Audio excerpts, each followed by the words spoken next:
evening, everyone. I'll call our Committee of the Whole to order here at 6 p.m. in Council Chambers. Roll call, please. Alderperson Murphy. Present. Macias. Present. Razak. Present. Timian. Present. Finch. Present. McNeil. Present. Castro. Present. Schmidt. Present. Chief, is there any public comment? Oh, sorry, we have no remote electronic attendance this evening, but is there any public comment? Yes, Sean Johnson Jr. Okay, come on up to the microphone. You have 3 minutes.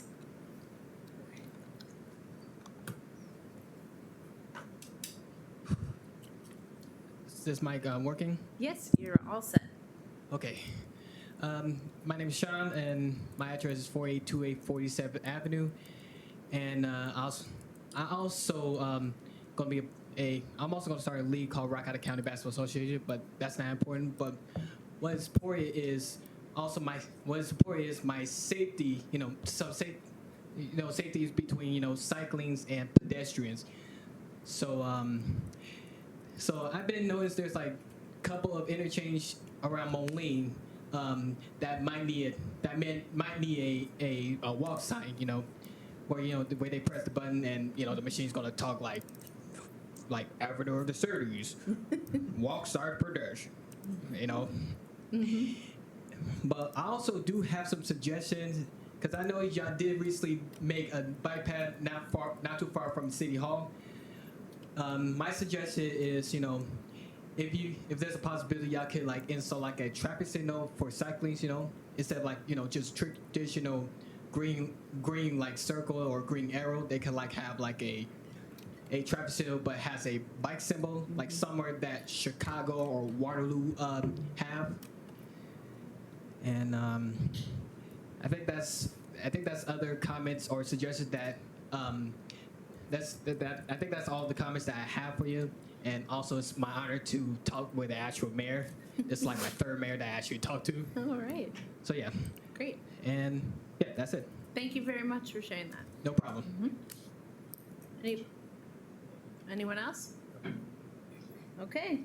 We move to our oaths of office. The oath of office for promotional appointment to the rank of sergeant to Adam Lorenz, effective June 1, 2025. Chief. Thank you, Your Honor. I'm actually going to have both Adam Lorenz and Joe Ward come forward, and there's a bunch of officers out in the hallway that want to witness their promotion. So you guys feel free to come on in, but guys can sit here. So I appreciate the time, Your Honor. This is always a very enjoyable moment for me to highlight the success of our staff in the Moline Police Department. Tonight, it's certainly a distinct honor and privilege to stand before you to recognize these two outstanding police officers, Adam Lorenz and Joe Ward, as we ask the mayor to promote them both to the esteemed rank of police sergeant with the Moline Police Department. This is an exciting and unique situation. Adam Lorenz and Joe Ward have been partners for the last 5 years in our special investigative group. Most recently, they were both the two detectives assigned to the gun unit. And in the next few minutes, you will hear about the extraordinary work that these two have done for the city of Moline. I'll start with Adam Lorenz. Adam began his service within our police department on September 19, 2016. From day one, he distinguished himself not only through his relentless work ethic, but through an unwavering commitment to professionalism, teamwork, and integrity. Over the past 9 years, Adam has served across multiple units with increasing responsibility, leaving a lasting impact at each turn. Since 2019, Adam has served all 3 units within the Special Investigative Group, first in the Crime Prevention Unit, several years undercover in the Street Crimes Unit, and most recently in the Gun Unit. But it's not just about his resume, it's the substance that sets these two apart. Adam's worked with the community doing the Cops and Kids program, backpack giveaway, and he created the Junior Explorer program. Over the years, Detective Lorenz had been involved in hundreds of felony cases, including complex narcotics conspiracies, major firearm recoveries, and some of the most serious violent crimes affecting our community. Just last year, he helped seize over $130,000 in illicit funds, 10 ounces of cocaine, and more than a dozen firearms. He has taken part in 5 homicide investigations just in the last year alone, each demonstrating tactical discipline, investigative acumen, and profound empathy for victims and their families. Adam has been a consistent leader on our crisis containment unit. As you know, I've told you before, that's our SWAT team, taking point on high-risk operations and mentoring young officers. His professionalism and poise in chaotic moments while executing high-risk warrants or navigating the intricacies of federal conspiracy investigations have been nothing short of exemplary. His evaluations over the past several years, year after year, have described him with words like outstanding achievement, exemplary, indispensable, and proactive. He is known for his calm under pressure, for being a true team player, and for his dedication that goes far beyond the clock. He's the type of officer who cancels plans to fill a patrol ship, mentors junior detectives without being asked, and volunteers for special events with a smile. Joe Ward joined our police department on August 3rd, 2017, and over the past 8 years, he has emerged as one of the most accomplished, dependable, and respected officers in our ranks. In 2020, he was assigned to the Special Investigative Group, where he served with distinction in both narcotics and firearms investigations. Since 2022, he's been the senior detective assigned to the gun unit, becoming a critical pillar in its growth and success, which was a city council goal that is in our current strategic plan. Detective Ward's contributions are nothing short of exemplary. Alongside his longtime investigative partner, Adam Lorenz, they have helped remove hundreds of illegal firearms and large quantities of dangerous narcotics from our streets. Together, they dismantled criminal organizations, neutralized threats, and provided crucial support in the investigation division of no fewer than 5 homicides in the past year alone. Joe has conducted over 300 firearm-related investigations and has demonstrated a mastery of surveillance operations, control purchases, informant management, tactical planning, and from local gang investigations to federal conspiracy cases, he has consistently delivered results that impact our community directly. One such case in 2024 led to successful takedown of a major narcotics trafficker and the seizure of over $100,000 in drug proceeds, multiple firearms, and methamphetamine. Just this year alone, Detective Ward helped facilitate the arrest of multiple suspects in a double homicide investigation, conducting nearly 20 hours of operations in a single day. But Joe's story is not just one of numbers, it is one of courage, grace under pressure, and a deep sense of duty. In March 2020, he was involved in a high-risk 2-hour armed negotiation that ended in tragedy, but he protected innocent lives. For his role in that incident, he received a formal letter of commendation highlighting his bravery, leadership under extreme stress. Joe has also been a consistent leader on our crisis containment unit. He has responded to dozens and dozens of critical high-risk situations. His tactical decision-making ability to remain calm in volatile situations and respect amongst his peers have made him a trusted leader across the department. Detective Ward is more than just an investigator. He's a mentor, role model, and team player. He is known for his self-initiated activities, volunteering to fill patrol gaps, assisting new detectives, and spearheading community events such as Shop with a Cop and Night Out Against Crime. His work ethic is legendary. His reports are consistently cited amongst the best in the department. His own professional goals on his evaluation were, quote, to develop as a leader, pass on skills to the next generation, and make this department the best it can be. Those speak volumes about the kind of leader that Joe already is. Now, as I close in my bios on these 2 wonderful officers, I want to leave you with 2 unbelievable statistics.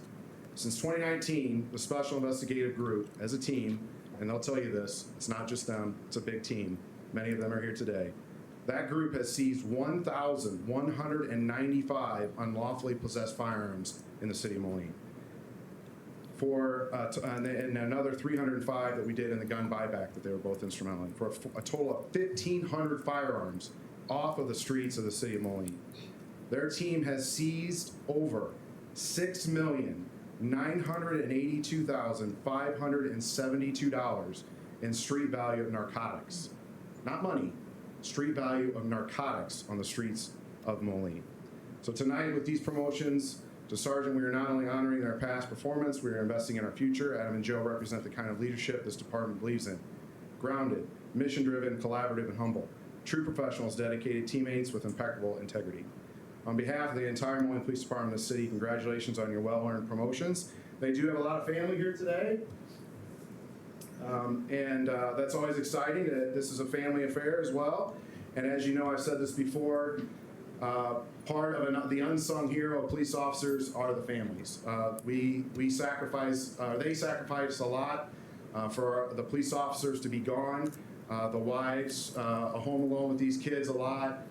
We depend on our families a ton, and so this is as much of a celebration of these 2 as it is their families. So Adam is joined by his wife, Sarah, his children, Maddie, Noah, Abigail, and Vincent, and his parents, Maria and Dave. And Joe is joined by his wife Jenna and their children Oliver, Lily, and Lainey. So Mayor, if you would, I'd be honored if you administer the oath of And office. I will be down there shortly, and just to be correct, I will read the second oath of office here as well. Oath of office for promotional appointment to the rank of Sergeant to Joseph Ward, effective June 15th, 2025.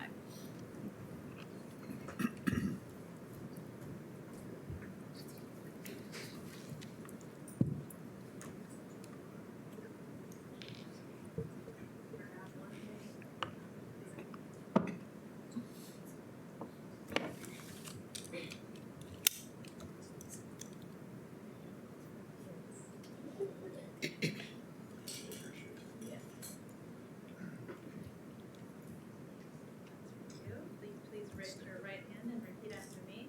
I, Adam Lorenz, having been duly promoted to the rank of sergeant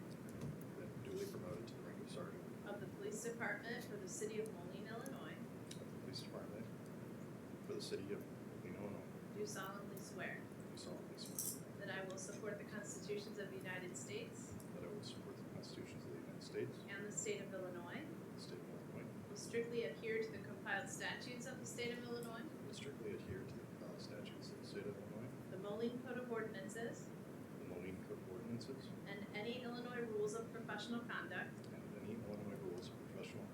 applicable to police administration,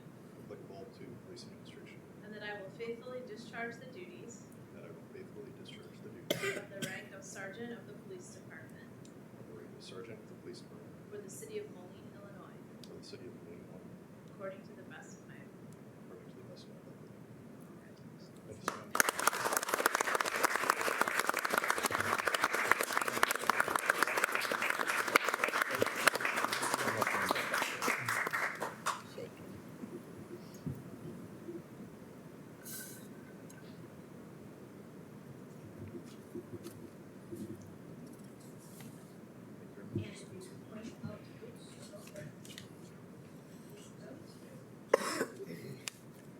These two right here. I don't know if the order was too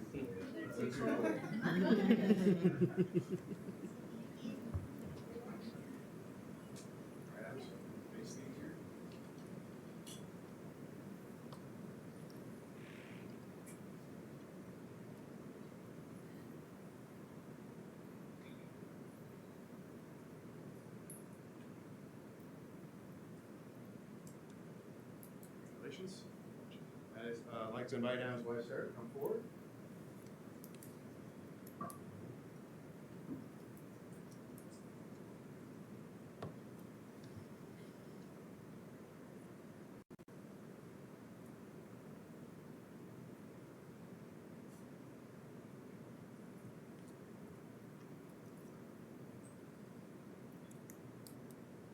All right. Congratulations. You can have your family come up and I'll check everybody's hand here. Everybody over here. Anybody wants to come forward for a Christmas card? Congratulations. Very proud of you. Congratulations. Congratulations. Congratulations.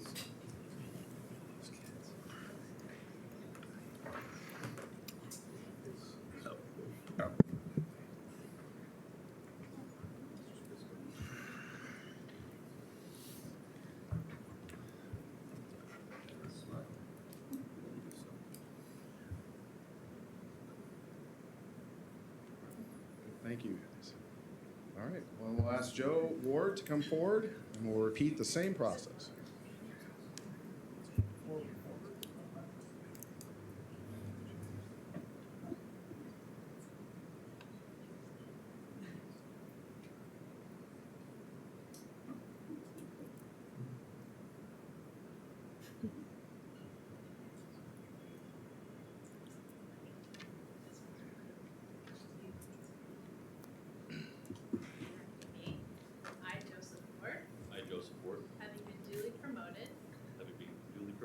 to the rank of sergeant of the police department of the Moline Police Department for the city of Moline, Illinois, for the city of Moline, Illinois, do solemnly swear do solemnly swear that I will support the constitutions of the United States that I I will support the Constitution of the United States and the state of Illinois. and the state of Illinois, Will strictly adhere to the compiled statutes of the state of Illinois, strictly adhere to the compiled statutes of the state of Illinois, the Moline Code of Ordinances, the Moline Code of Ordinances, and any Illinois rules of professional conduct and any Illinois rules of professional conduct applicable to police administration.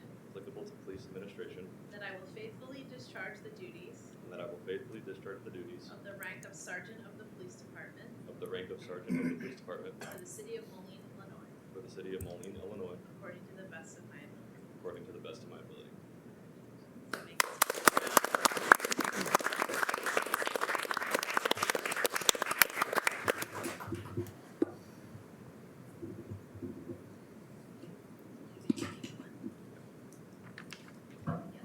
And who are the kids for my badges? Three back there. Back there. There we go.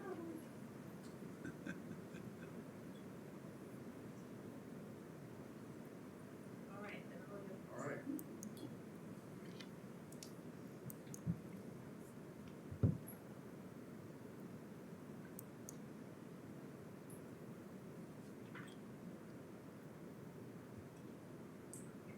Congratulations, Sean. Thank you.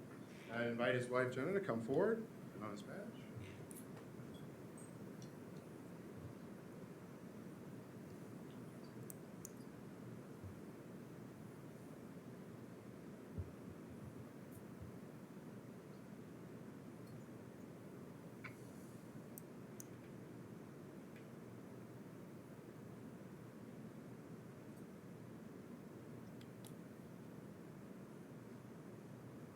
All right, congratulations. You should be with you. I'm gonna get your family forward here. Good. Thank you, sir. Thank you. Congratulations.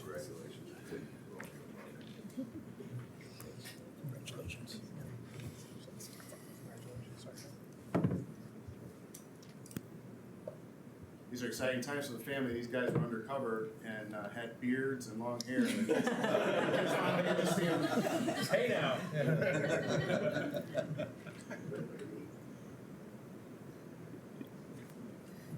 All right, thank you. Congratulations. Thank you, Your Honor.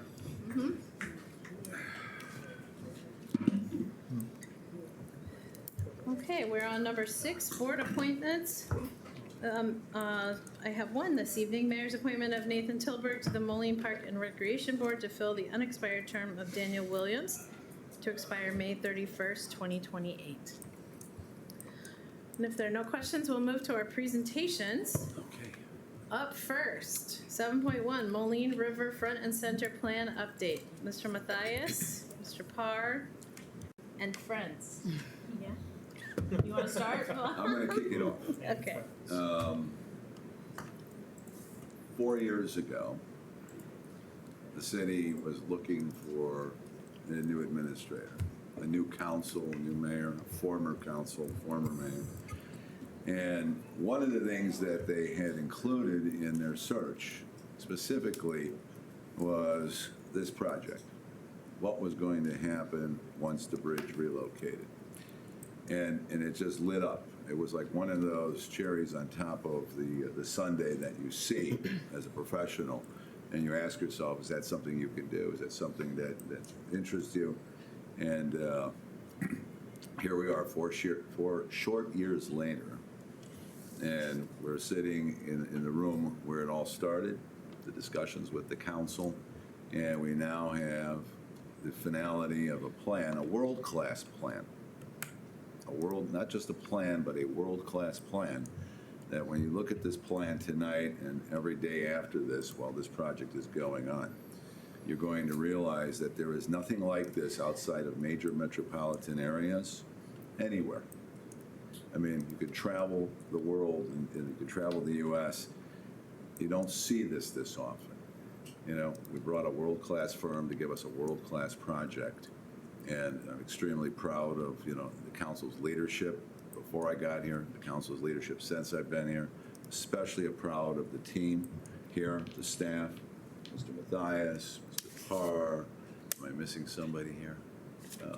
Well, everyone who was involved. Carol, everybody was involved in this. This was a full team effort. And with that, I don't want to belabor it because I think the plan is just fantastic. And this community deserves the richness that this plan is going to deliver for generations to come. So with that, thank you.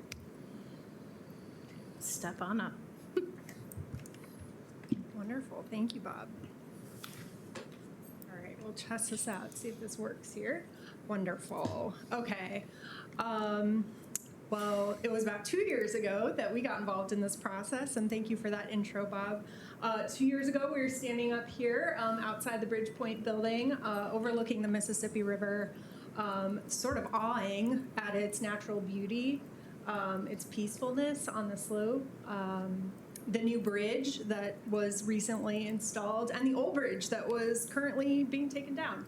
But we were out there, and we were just kind of humbled by the experience and the opportunity to partner with you all on this wonderful project for your community.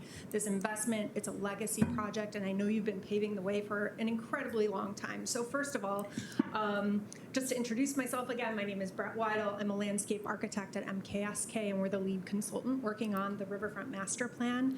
And I really wanted to extend a formal thank you to you, Mayor, all of the council members that are present here today, the city staff that we've been so lucky to work with, Bob Vitas, Chris Mathias, Chris Parr, Jennifer Bazzari, Eric Griffith, David Dreyer. There's more to list, just not enough time. Renew Moline, Alex Elias, and Kirk Mursky. All the city stakeholders, the Moline community, and all the Quad Cities who have taken part in this process. This is the backbone with which we built this plan. So wanted to formally thank everyone and allowing us to get to know you and your community through this process. That was really the biggest joy, and to work with you along your beautiful riverfront. So today we are here to preview an update of the master plan. We're hoping this is going to go for adoption next month. And this plan really communicates the dynamic vision that we've been working with the community and the city on over these past 2 years. You're going to see renderings that convey the vision for this Riverfront Master Plan, the bold vision, and we're excited to share that with you. So the expectation for today, I know we met with you not long ago, and we were excited to put, Post-its up on the board and dots to indicate, how we felt about different things. Today, we're looking at presenting where we're at, which is a 99% level. We're excited to be here to celebrate that moment with you. We're looking for final questions and feedback to this plan, but understand that this plan is just a starting point. This is going to evolve with the market, with the needs of your community as time goes on, and this is to equip the city with the next action steps to make it happen. So we're excited to share this with you. Our today's agenda includes an introduction. We're going to talk through some of the priorities of the plan, the really important public realm framework that's going to shape this plan, and then that vision. And we're going to hold some time at the end for some question and answer. I think that process will take about 15 to 20 minutes for my presentation, and then maybe 10 minutes for Q&A, but just let me know if you need me to stop for anything. So we wanted to update everyone, sort of refresh memories, talking about the purpose of this plan. As Bob so eloquently introduced this, this project became a project because a bridge was relocated, and therefore a lot more space opened up downtown for potential revitalization, renewal, and re-envisioning what that could be along the riverfront. So we're excited to join in this process to re-envision in the primary study area along the I-74 corridor, both on the west side of it and on the east side of it. We have a wonderful team that's been a part of this process, so I certainly want to thank them as well. We've had Lake Flato, who's been our architect altogether, who's helped us with community engagement, EMH&T, who's a civil engineer with us, T.Y. Lin, who's focused on mobility and planning, development strategies, who's looked at the market and economic development, and Miles McClellan, who has focused on cost estimation. And then, of course, the community and the relevant stakeholders, city and staff departments that I mentioned previously have been invaluable to this entire process and really the backbone. A quick peek at our schedule and timeline, kind of a fun graphic just to show where we've come from. This has been a 4-phase process, so we've tackled a lot. We've gone through discovery, where we've learned all about you. We've tackled the data, we've analyzed, and we've understood where we're at on the site and where we're at within the context of the community. We've engaged with the community through a series of community engagement events, very collaborative, creative sessions that we've had with them, which has been beautiful. And then we've spent a lot of time developing concepts and working through those with comments. We've also really done some due diligence throughout this process that's been discovered along the way. There's been a food hall feasibility study that's been conducted in this time, as well as a structural investigation on the Kone Tower. We've also studied traffic along River Drive to really understand the impacts of growth that might happen in this area. So these have been really critical studies to help us unlock the potential for these sites and make sure that what we're proposing is feasible.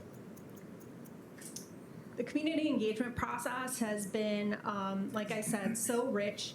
There's a bunch of stats on the slide here. I won't go into them all, but we have talked to so many people in your beautiful community, and that has really been such a joy to us. We've gotten to know so many lovely individuals, and I really enjoy talking to them about their visions for the community. So thank you to anyone who's come out for those meetings and shared your heart with us. What we heard, number one, connection to the river. And individuals really want to experience that connection to a natural space, the beauty that you have along the Mississippi River. They want to gather with their community along the river. They want to dine. They want to listen to music. They want to play. They want to have recreation. They really just want to experience that space. So that was some of the feedback that bubbled up to the top, in addition to a lot of other things. But our report goes into more detail on those, which you can certainly read up on. But this led us to our priorities here. And we put these together almost as guiding principles for the plan. I'll go into these in more detail here. Embracing the river, like I said, that was the number one thing we heard from the community, so we felt like it really needed to be at the top of this list. Creating public access and meaningful experiences for people to connect, both with the natural side of the river, the educational aspect, but also the recreational amenity. Sharing more stories. This community is rich in history and culture and diversity, and we really want this plan and these sites to reflect that beauty from its indigenous roots all the way to the cultures that are present here today. That should be present in the art, in the educational content, all over the site. So we really want to celebrate in all the ways we can. We need to strengthen connections, provide people the ability to connect to the river. Also to connect through downtown, between the neighborhoods to Moline Center. These are really important things that are gonna help the community grow together. Cultivate community, creating places where people can live, work, and play all year long. A place that makes you feel like home. This is home to so many people. So many people have come back home to Moline. And it's really been a beautiful thing to hear people explain that to us, and we want this place to feel like home to them. And then lastly, create that spark. What is the catalyst that's really gonna get this off the ground? What is the one project or the couple projects that's gonna build that momentum, stimulate that economic excitement, and get this whole project moving forward? So with that, we moved into the master plan vision. This is a very simple diagram, but it outlines a lot here. That we really want the Moline riverfront to connect so many things. So we're connecting to all the other quad cities. We're connecting to all these assets that are currently in the Moline Center, from the vibrant arena to Mercado on 5th to the 5th Avenue Historic District. This Moline riverfront will connect those things together and make it even stronger. Additionally, we're connecting to Iowa. We're also welcoming people from Iowa. So this is the front door. This is the gateway. We put together a public realm framework, and as we identified this at the beginning of the project, this was going to be core to moving forward with all the other ideas in this plan. What does that mean? So starting to break down the site into distinct districts based on what they're being utilized for. Really understanding, what do each of these areas serve, their unique purposes, the River District along the river, the Gateway District that welcomes you in from I-74 and into other areas of the city, the Fifth Avenue Hub, which is on the east end of that commercial district and really needs to act as an anchor point, River East on the east side of the highway, which is a little bit more residential in nature, and then the I-74 corridor, which can act as a connector rather than a divider. From there, we looked at streets and connections. I won't go too into detail on this. We will provide you all the plans, and you are more than welcome to browse through them. But just know that we really explored a lot of these connections and how important that is from a multimodal perspective. We also looked at how a destination park can be the unifier at the forefront, and that other open space connections can serve to connect the community, both east, west, and north and south, as you already are doing with the 19th Street Trail and other connections. We want to build upon that work. And then, of course, on top of all that, almost as an overlay to everything, we're so excited to really respond to the community with nature and resiliency. This is an active, very active riverfront that has a life of its own, and we want to respond to that. We don't want to resist it. So how can we work with the river itself and show people and teach people about its power and its beauty? And also with public art and placemaking, how can we celebrate the rich culture, history, and community that's here through public art, local artists, and other artists that can express who Moline is? So once we get to the vision plan, we are excited to share just how these areas start to look as we start to envision them with all of the community input, all of the data that we've received through this process, the market analysis, the traffic studies. It's a lot of compilation of a lot of material to get to this point. But what do we end up with? Our sites connect to Moline Center, and that is key. We want to really strengthen the connection that is already present in Moline Center, as I mentioned previously, and provide that anchor on the east side. We don't want it to break down where the highway is. We want that area to serve as an anchor point and a gateway. We also want this to be complementary and supportive of all the other downtown destinations that are already there, and help them to thrive as well as a part of this. So we're going to walk through the south part of the development area, which is a dynamic mixed-use district, residential on the east side, on the Park Hill side, really wanting to look at some of the sites that are over there today, whether vacant or currently residential. How can we amplify the character that's already there through residential housing that is so desperately needed downtown, serve to create a stronger community, as well as tie in Fifth Avenue, which has been cut off by the highway, but how can we restore some of those connections that have been lost through open space, potentially recreational amenities that could occur beneath the highway? And then on the west side, Fifth Avenue, really bolstering and anchoring again that 5th Street commercial corridor with additional commercial or mixed use residential to really anchor that side of the corridor. On the north side, we're calling that sort of the gateway area where you're coming off the highway. And again, that is your first scene as you enter into Moline. What do you see? How are you welcomed in? How are you pulled in? And then also, how do you slow down?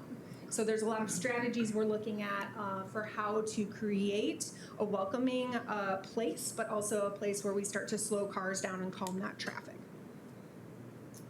Once we start to look at the riverfront vision, right along the riverfront there, we wanted to stick to the grid. That became a reinforcing point that we talked about with the city, is there's a strong grid and street network already in downtown Moline. We should not fight that, we should work with it. And so on the left, you're seeing vehicular circulation as that comes off of River Drive and as you enter the site off of 19th. So the site is tricky. There's only so many access points. So that has been a challenge that we have worked through in this process, but we feel like we've come up with an incredibly strong plan that takes that into consideration and into account. On the right side, you're seeing bike and ped circulation. Again, incredibly important that we grow off of the Great River Trail, make that even better than it is today, and expand that, make that connection east-west across the park, along the river, and then also bring people into the district. There's going to be a lot going on here that we're going to want to celebrate. Flooding mitigation. Once we come to resiliency, this is so important. EMH&T was incredibly helpful in this process. They are skilled civil engineers when it comes to flooding along rivers like this. And we really wanted to focus on keeping any development safe from frequent flooding. So the area that you're seeing in orange, those areas are safe and out of, the maximum flood zones. The areas that you're seeing in blue, they may flood on occasion, but we're building those areas with that acknowledgement and with the idea that they can be resilient systems. Further, on the right side, utilities became really important for us to explore. There's a lot of very important utilities running through this site, very large utilities. We want to protect these investments. These are there currently. We don't need to recreate the wheel, so we really wanted to work with these. And as you can see, some of the developments are kind of shaped around them to make sure that we don't have to relocate any of these. All right. So as we get to the final vision plan, this is where we've landed, and we're super excited to share this with you. The key components of the vision plan are really that riverfront open space. And what are the investments that can be made from a public perspective to make this a catalytic site and to get more development traction on all the buildings that you're seeing here? So overlooks, bringing people to the river, giving them views of the river. You're seeing a lot of pathways along the river, trails, natural spaces. There's an outdoor amphitheater for events and programming, play gardens for all ages and abilities, an interactive fountain to cool off on days like today, seating and dining. That was another thing we heard a lot. People want to dine outdoors. They just want to get that cup of coffee. Festival streets that are set up to be pedestrian oriented and flexible to hold events and be safe during events. That's another really important consideration, is safety. Environmental hubs where we can teach our public about the natural wonder of the Mississippi River and also just celebrate that. And then repurposing some of the architecture and infrastructure that's there today, such as the Bridgepoint building. There are parts of that building that we have deemed to be reusable and repurposable, as well as there's a building at the corner of that site called the Spiegel Building, which could also be repurposed as a part of this. On the southern end of the district, where you're seeing all the buildings, that's where we have the more mixed-use residential, commercial, hotel, really welcoming people in to live on a day-to-day basis. So, excited to share some of these actual views of the vision and what this could look like. So again, that connection between nature and the river and community, really bringing people to the river through these dynamic pathways and overlooks, beautiful natural wetlands, which we have just, whenever we've gone down there and we've seen those, they've taken our breath away. So we just wanted more of that and more of those opportunities to experience it. With your family, with your friends, with your community. You can see the amphitheater there on the right side where you can gather, listen to music, have performances, and on the left side, that's where the play gardens are. We've also respected the Kone Tower that is there today, and there is potential reuse for that into the future. As we move around here, you're seeing that outdoor amphitheater again from a different angle. We also have the water department here adjacent to our site, which we want to make sure is a part of this plan. There's a beautiful entry that celebrates water in Moline as a drop-off, but could also sub out as a food truck court as well. So there's just a lot of dynamics happening here, and most importantly, these views that open up to the bridge and to the river are really celebrated. So as we get into the district, what does it feel like? We've got flexible streets. We can have festivals. We can close them down very easily to have events. It is very pedestrian-centric, so maybe there aren't as many curbs. It feels more conducive to the pedestrian. There could be retail. There could be residential. Maybe there could be a hotel. All of these things in this district could work together. We have, so far, we're showing 300 residential units. We are currently showing a hotel with 45 to 60 keys, which could be a boutique-style hotel in scale with a development like this. And then as we're coming in from the bridge over I-74, that's your view from the trail along the bridge, and that it would be your welcome into the city, which is green and it's natural, but it also celebrates who Moline is.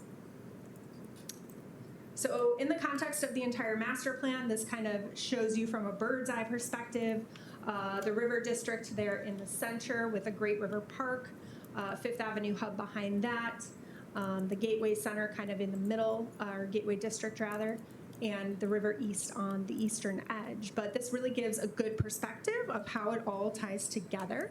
And we are so excited to share it all with you this evening. We would love to open the floor for questions, answers, or discussion. So thank you so much. Council? Mr. Timian? I notice you have 20th Street on here, which I don't think is an modern street. Do we still own the right of way for that? Yes, we do. All right, that's nice. Thank you. And are there security concerns with the water treatment plant? You showed a food truck court right there. I don't know what the thoughts are around that.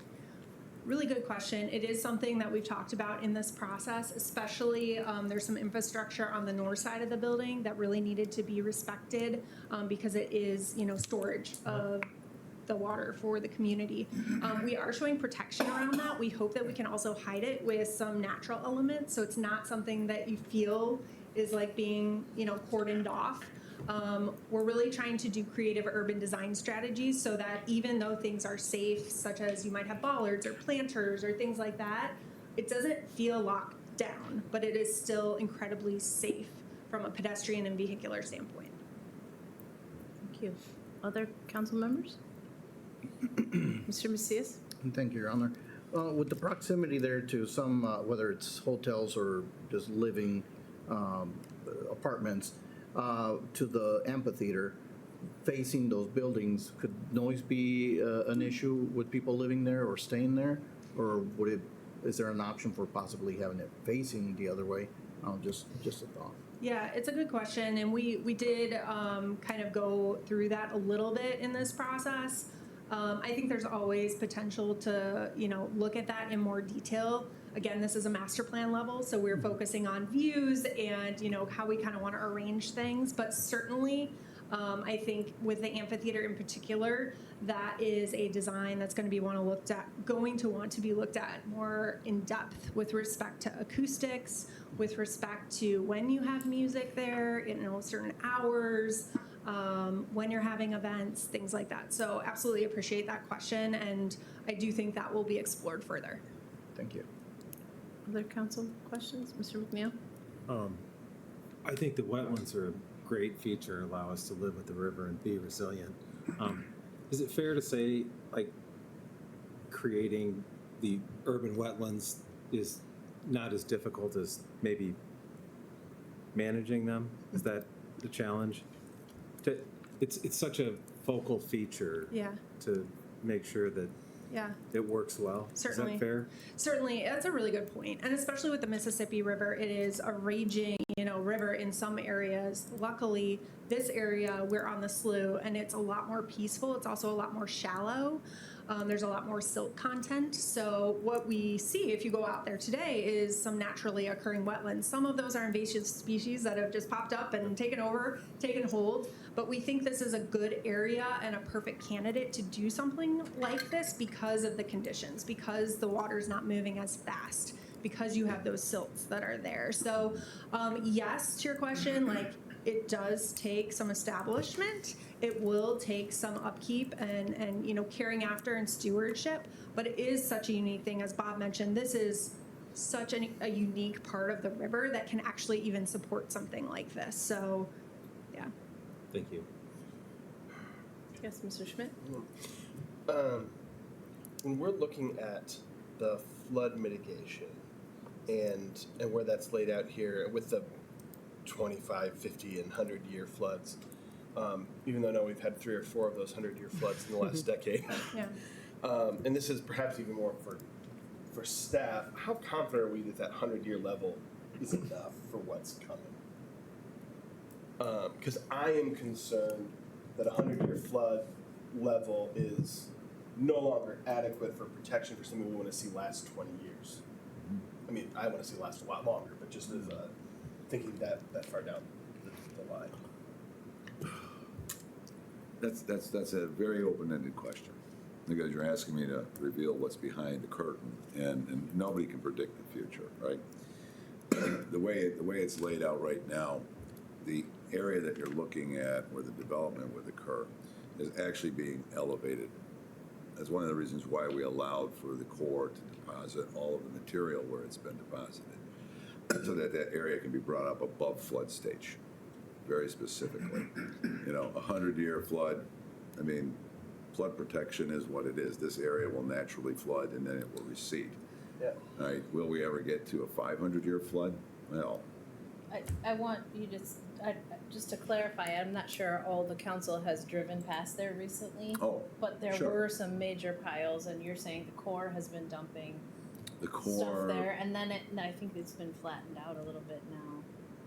yeah, Like they're It's gonna- taking care of it. it's going to take about 3 months for that to fully dry. And then that silted material that was dredged from the Marquee Harbor, and the Army Corps, of course, paid for that. It was a $500,000 project.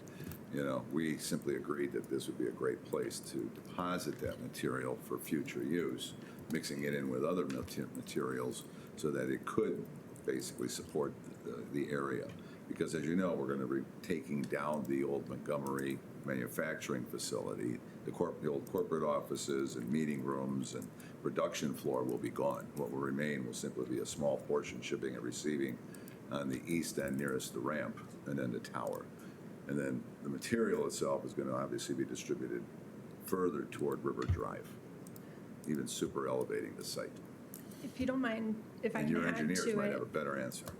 Yeah, EMH&T would be able to answer that question so well, and they're experts on this topic. But going back to that first picture I showed of us standing on top of the embankment, what you see there today, it's higher than what we're showing here in this diagram. So all of this area in blue would actually be lowered. We would take that embankment back down. And the reason is because you can't see the river. When you're on the site, you look and all you see is that grassy embankment or that wall. And so we really wanted to elevate that view. So our strategy for doing that was really pulling that grade south, and that's what the orange is. So that berm becomes built into the site. And when you come into the site, you're almost looking down at the river. And so everyone gets that view, while at the same time, the development and the infrastructure are built together to protect one another. But I certainly think, and as this proceeds, there's going to be more conversations, about the permitting and about, assessing the flood conditions. Thank you. Yeah. Anyone else? Mr. Timian? I see here the 4th Avenue underpass. I love that this was included. I'm probably the one who pushed for it. Is that viable under train track? Do we need, there's a lot of, I'm looking on page, where am I? 14? Yeah, got it. Oh, yeah. So I'm assuming this is an underground tunnel to get from one side to the other, which helps a lot with cyclists, pedestrians, residents, all sorts of things. Is there a lot of red tape to do that? Second, can we talk a little bit about all the park features? Because I think we've had previews of this over the years, and I think it's a great addition to build up this neighborhood, which needs a lot of attention. Yeah, absolutely. Really good questions. The 4th Avenue underpass came out of a lot of comments that we heard just about crossing the rail line and crossing 4th, and how those two east-west elements just feel like a barrier to getting to the river. So we're really trying to hone in on what are some creative ways that we can continue this connectivity north-south, and also make it easier for the residents on the east side to get over and under the bridge, under the tracks, and over to all of these wonderful amenities. So that is something that we worked through with our transit and mobility consultant, T.Y. Lin. They did not raise any concerns over it in terms of including it in this plan, but we also didn't have any serious conversations with the railway or anything like that as a part of this plan, since it is at a master plan process. And I But, think the state would need to chime in too, because it is under their property for that. Anything that And is underneath Interstate 74 would require Illinois Department of Transportation approval. And we already have approval, for example, for that skate park. I would say there's another idea that has floated out there related to managing folks over things. I mean, you're talking about an underpass, but there are beautiful examples of bridge walkways in Millennium Park in Chicago to get across Lakeshore Drive. I've been thinking about that kind of thing for connecting either over the railroad or over River Drive or however you want to connect these districts. So whichever one has less red tape and looks more beautiful. Very true. And that could be, just how it's framed. It's a pass through, whatever it is. If it's here, if it's west, if it's east, I think the idea is it's somewhere because it's really difficult for people to connect. Now, to your point about recreational amenities, that was part of this thought process, was that we really wanted to connect the residents, most especially on the southeastern end, with all the wonderful things, the bike paths and the riverfront connections that are happening northwest of here. And so how do we do that when there is a highway cutting through and it's kind of severed some of these original connections that were there? And so as we talked with Eric about some of the needs in the Moline community from a recreational standpoint, we discovered and kind of talked together about, well, hey, we're showing a skate park under here. How can we utilize the rest of this space? And maybe there's some use that we can put to this. And the wonderful thing is there's free shade, which when it comes to recreation is a huge amenity to have that shade overhead, have that protection in the winter and rainy weather. So there's actually a lot of great things that we can make out of putting recreation underneath the system while also building in those circulatory connectors. So you're seeing a lot of pathways. That's where we see this interconnected pedestrian system really connecting the community. I had a question. I loved seeing the renderings, of what it would look like if all of this went through, right?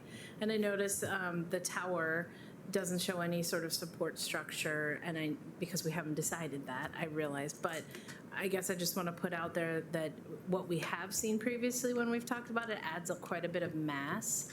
And so the massing of this area, I would hope that doesn't get thrown off by, we've built up so much in the other areas, and then all of a sudden there's this support structure around the tower to get people up and down, and it's just all out of proportion. Yeah. So I feel like the tower remains a big question mark, but I appreciate all the other ways you've put all of the things the community said were important on the page. Yeah, and thank you for that. The tower, we did explore it, and I'm sure you saw at previous meetings where we did some exploration of what that could look like.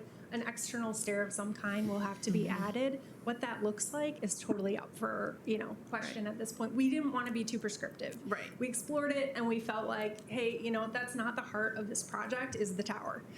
It's a huge component. It's iconic. It can be a wonderful element, and we want to preserve it because it is structurally viable, which we found out. But we didn't want to prescribe it too much because we feel like that might be a separate component. I feel like, though, if we don't say, hey, we need to watch out for the massing of that next to all the other buildings, we could forget about it, and then all of a sudden we have this kind of ugly, disproportionate view when we've been trying to be careful. So I think we could align some goals with that expectation of this tower can be repurposed. Well, what are some of the goals with that repurposing that we want to achieve that complements the rest of the site and doesn't detract from it? Yeah. Yeah, thank you. Other thoughts from the council? Pretty momentous day for us. Thank you so much. Thank you so Thank you much to for your time, everyone. everyone. We really appreciate it. Thank you. All right. 7.2 is payments to agencies. Mr. Vitas. Sure, thank you, Mayor, thank you, Council, and thank you for your input on the plan, much appreciated. And if there are questions about the plan after tonight, by all means, feel free to reach out to myself and staff with any questions you might have. That's what we're here for, to answer those and help provide some further guidance. Payments to agencies, 25 through 2028. As you know, we have a rich history of providing funding to numerous agencies here in Moline and in the Quad Cities. And in years past, looking at the current fiscal year, we have about let's see, my glasses aren't that good, about 1.2 million that has actually been allocated and budgeted. Tonight's meeting, and we're going to be going through all of these requests as we build toward the budget. And we're not looking for decisions tonight. We're just looking to inform, advise where we're at. So right off the bat, we'll start with Visit Quad Cities. As you know, they spent years trying to come to an agreement with the Big Seven, basically the 2 counties and the 5 cities that make up the Quad Cities. And we were able to actually come to a finalization of that request through an agreement that we entered into with Visit Quad Cities.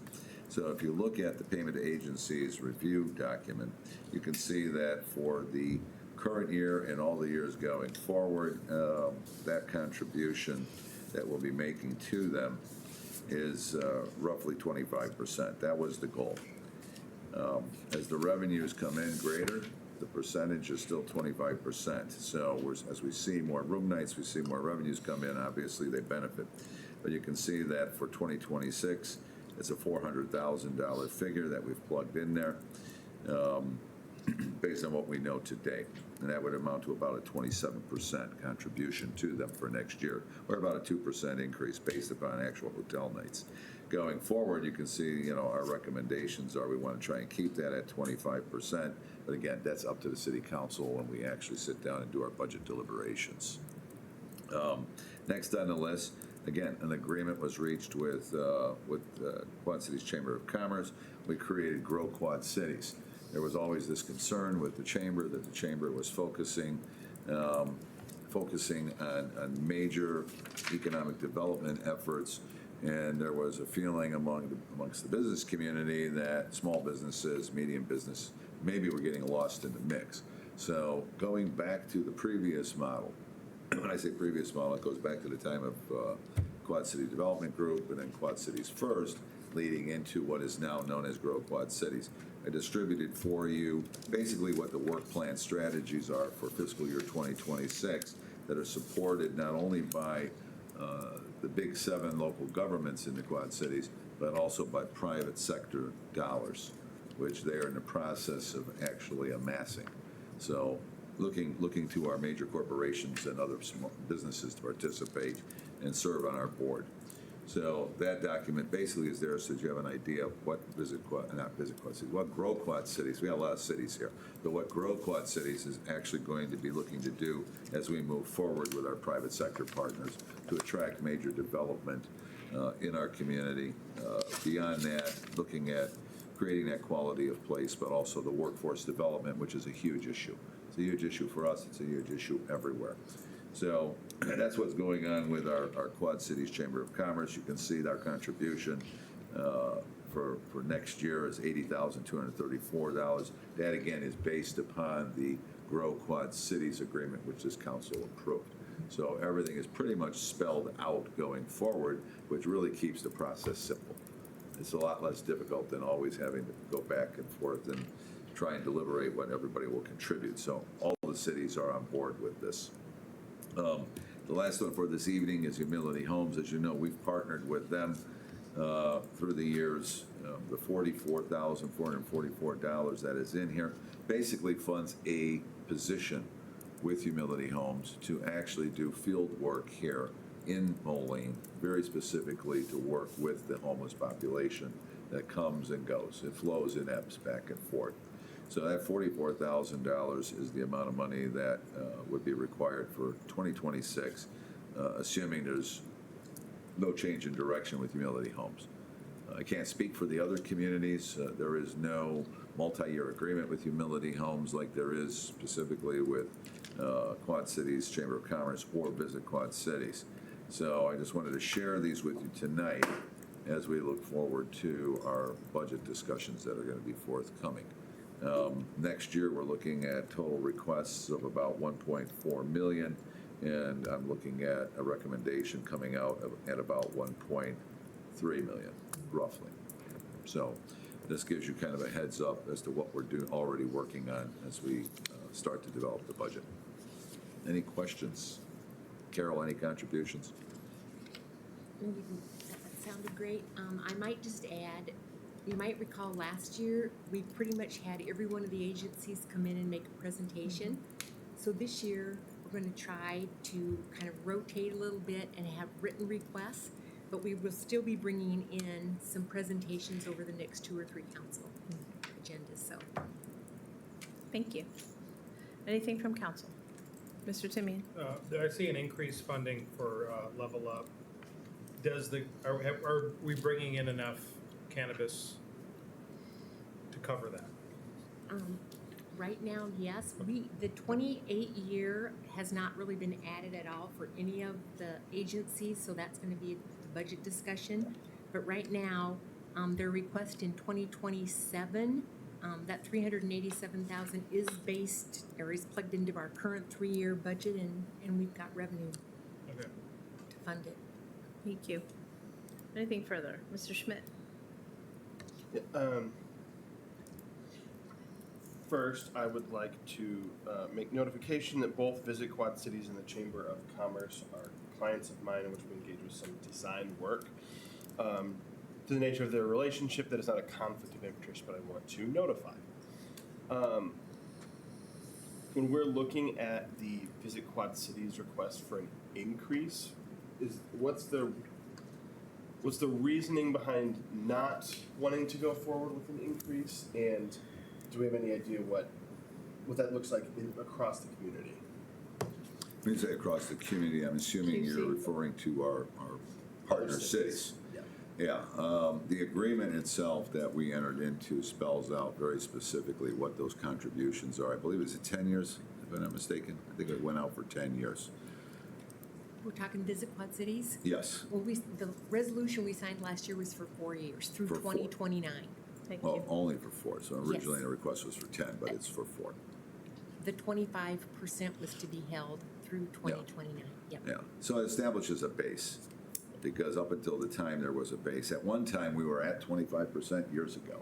And then for some reason, and again, I wasn't here, so I can't speak to the gymnastics that took place, but it was actually reduced down to 17% and some change. It's on the list. Let me look. No, it was 17%. So this brought it back up to the 25%, which is kind of the minimum contribution that they were looking for. They're actually looking for a lot more money than 25%. To be real honest, I know the mayor serves on that. Yeah, I'd be board. happy to explain a little of that, and it's just simply the cost of doing business.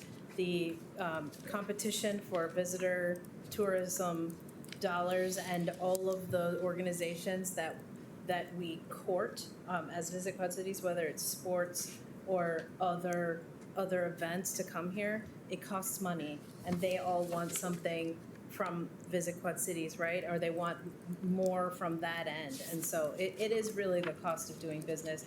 And my perception based on the other leadership from across the Quad Cities is just some of them aren't willing to do more. This Yeah. is what we've been comfortable with, that is at least something in the positive direction for Visit Quad Cities.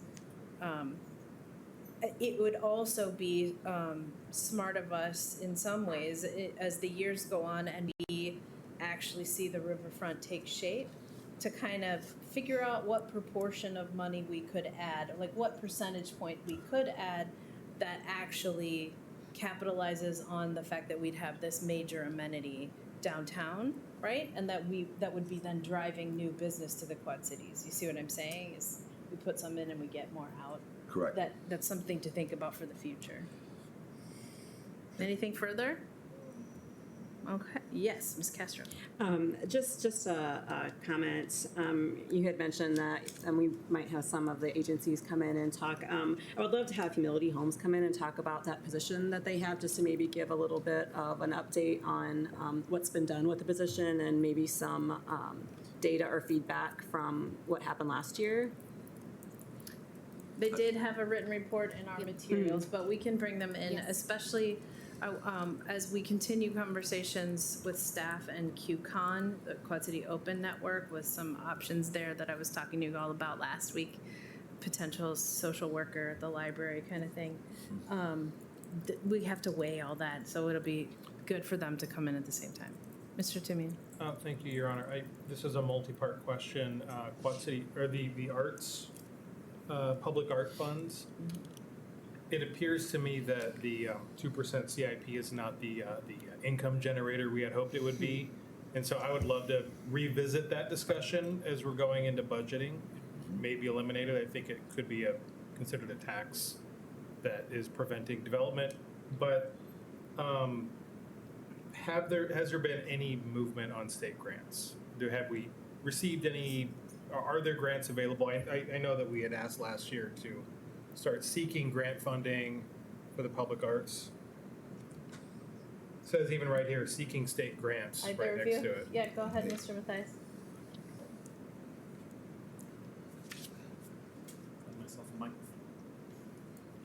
Made you walk the furthest possible. Yeah. So this is it was on the agenda yesterday at the Public Art Commission to still be looking for grants. They've identified some areas they're going to pursue when it comes to that, but they haven't locked in on any yet. So, and I know I appreciate you having the conversation because we're planning, I think, to come back. It's 2 weeks from now to discuss the public art contribution. So Correct. So I think it's a timely discussion, Right. but they haven't identified a grant where they've said yes, we've applied for this and we've received it right now. Yeah. But we're pursuing, so that's important. Right. Thank you. Thank you. Anything further from council? Hearing none, we'll move to 7.3, Path Forward Program, Opioid Settlement Funds. Chief and Jess Anderson from CED. Everyone be kind. It's Jess's first time up here, right, in front of us. That's not what we prepared her for. All right, well, I'll kick this off. I appreciate the opportunity to speak to this and address you tonight on matters that strikes the very heart of our community's health, safety, and future. Our response to the opioid epidemic and the thoughtful use of the funds Moline has received through the National Opioid Settlement. If you recall, when we were together about probably the fall of last year when we did the workshop at the library, council entrusted the police department with trying to come up with how we were going to spend the approximately $80,000 in one-time funding. And we have put our heads together, and we believe that our goal here isn't just to spend that money, but to invest in people. So Illinois continues to grapple with the deeply rooted opioid crisis, as you all know. Just recently, Illinois issued the 2025 Illinois Statewide Threat Assessment to all law enforcement agencies. Narcotics trafficking and opioid misuse are among the top threats to public health and safety. You heard my team already, just in the last few years, seizing large amounts of drugs from our streets here in Moline. In fact, synthetic opioids like fentanyl remain the leading cause of drug overdose deaths in our state, contributing to over 80% of fatal overdoses. So after a deep analysis in consultation with our partners across public health and law enforcement, we determined that our best path forward is not more bureaucracy or funding outside agencies, but a direct investment in the people that we serve. So Rock Island County has one of the most unique and groundbreaking programs called Drug Court. I know Alderman Timian probably listened to that episode on our podcast. Drug Court was founded in 2000 and became a certified problem-solving court authorized by the Illinois Supreme Court in 2017 and recertified in 2020 and 2024. They screen an average of 10 candidates per month. Those individuals must be willing, voluntary participants, must be a Rock Island County resident, score a high risk and high needs on the risk and needs triage, must have a diagnosis of drug or alcohol use disorder, must meet eligibility requirements as outlined in the Drug Court Treatment Act.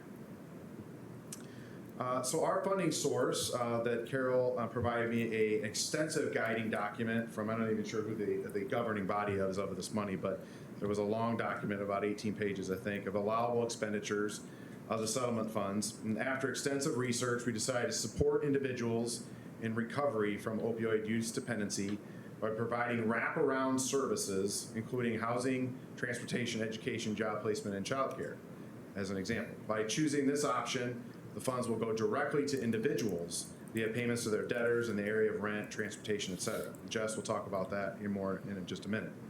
And more importantly, every dollar will go directly to Moline residents rather than another bureaucracy. There'll be no overhead equipment purchase or inflated vendor budgets. The money will not disappear into systems, but it will land in the lives of those who will need the money the most. This approach reflects our community's values, responsibility, stewardship, and compassion, and mirrors the goals of the City Council's own Level Up initiative aimed at the holistic health and wellness and empowerment. In order to complete the drug court, It is a 5 phases over 18 months, 1 year continuous sobriety to graduate, complete recommended substance abuse treatment and counseling, take medication as prescribed, drug tests 2 times a week, attend sober support meetings. Most importantly, they must maintain housing and maintain employment. Well, what happens if you can't afford your rent, you can't afford transportation to your job, or have that unexpected expense that derails your stability or your potential to stay sober? Well, we think Path Forward might be that answer for our Moline residents that are experiencing opioid use dependency. So what we'd like to do is partner with Drug Court and support those individuals that have taken that step to do the right thing, but just need a little hand up or level up in this different type of a path. So this program is not designed to last forever. It is one-time funding, but it will leave a lasting impact on those lives that we can touch. We think this money will last a little bit of time. Again, it's not going to all go right at once to one vendor or to one person. I think we'll be able to space this out, as you know, rent payments and stuff like that. So I think it'll last for a little bit of time. But it did take us a little bit of time to get this up and running. You're probably like, boy, geez, we told you to do this last fall, Chief. You didn't really do much. But we did. We do a lot of research. We wanted to make sure we were doing the right thing, looked at some of these other options. And then CED needed a little time. They onboarded Jess and hired her. And so we didn't want to jump it all in her lap at once. So we waited a little bit of time to partner. And really, CED is where the experts are in giving away their money right way with supporting documentation, rules, guides, and forms. So we don't do that at the police department. We have no idea how to do that. They're the experts in that, and they already have established programs like Level Up to model these off. So I'm going to turn it over to Jess so she can explain to you more about the program. All right, good evening. So for those of you who don't know me, my name is Jess Anderson, and I am the Community Development Program Coordinator in the CED Development. First, I would like to thank the Chief for giving us this opportunity to administer this really important program. So the first step in building this initiative was to give it an official name, Path Forward. This name symbolizes a course of action that promotes meaningful, positive progress. It reflects our mission to support individuals who are taking brave steps toward rebuilding their lives. Individuals enrolled in rehabilitation programs have faced incredibly difficult decisions. One of the hardest is committing to their recovery and seeing it through successfully. During that journey, many aspects of their lives are put on hold. Their income may disappear, and with that comes missed payments, evictions, and loss to vital resources. Graduating from a rehabilitation program should be a celebration, not the beginning of an uphill battle. That's where Path Forward comes in. This program is designed to help individuals transition even more smoothly into a sober, successful life. It provides the support and stability they need to move forward with dignity and hope. Everyone deserves a second chance, and everyone is worthy of success. So I will start here. The Chief kind of went over the program overview, but I will just touch on a few points. It is funded through the opioid settlement funds, and this is going to be financial case management. So just strictly meeting with the participant to go over what financial needs they may have. And it supports individuals in Moline Drug Court, and I know we extended it through Robert Young Center, Top of the World Ranch. Just as long as they're Moline residents, they would qualify for this.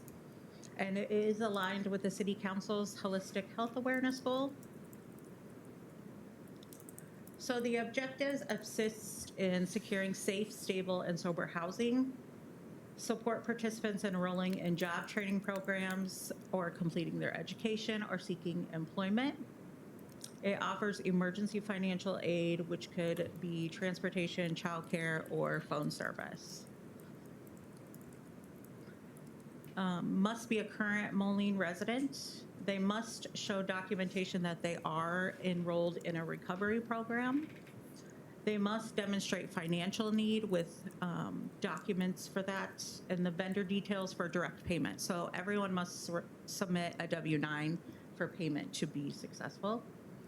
And a statement on how assistance would support their recovery. So that is part of the application. Before they can submit their application, they will have to submit the statement.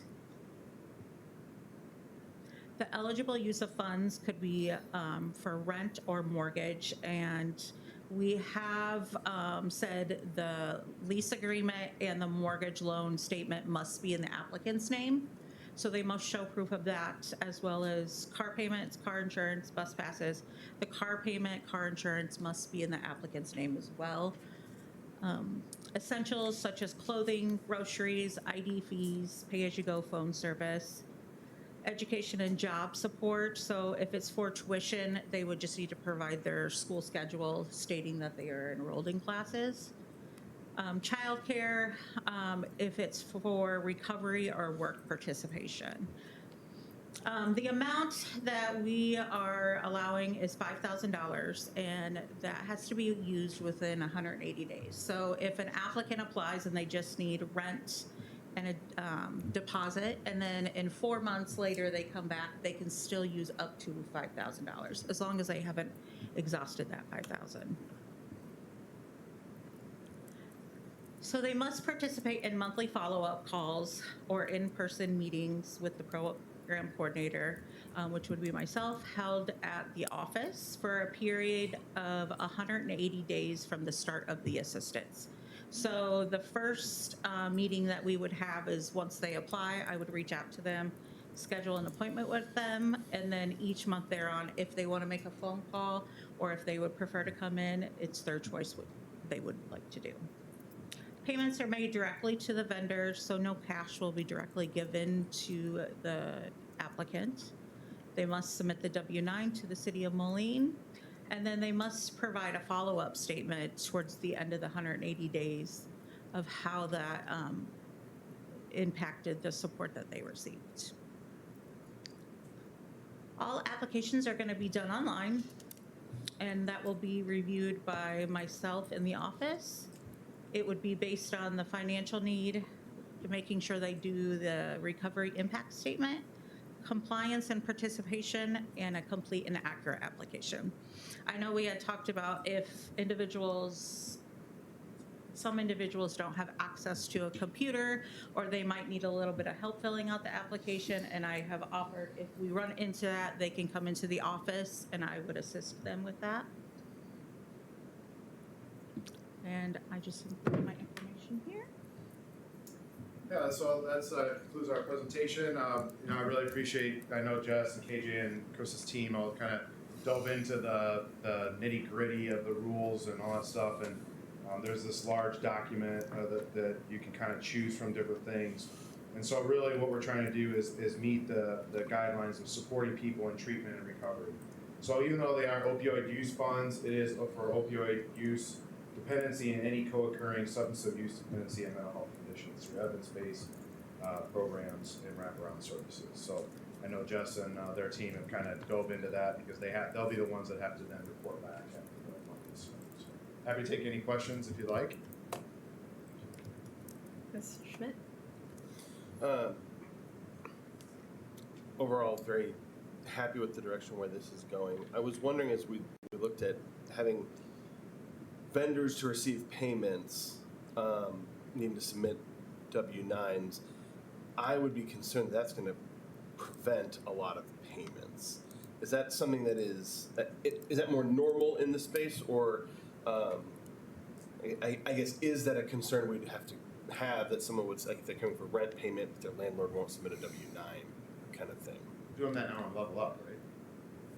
Right, KJ? Yes. Yeah. And we're doing that for our rental program as well. We definitely don't want to give them cash. Yeah. Right. We want to help with, because that's the thing too, is that the allowable use is like, say, for rent.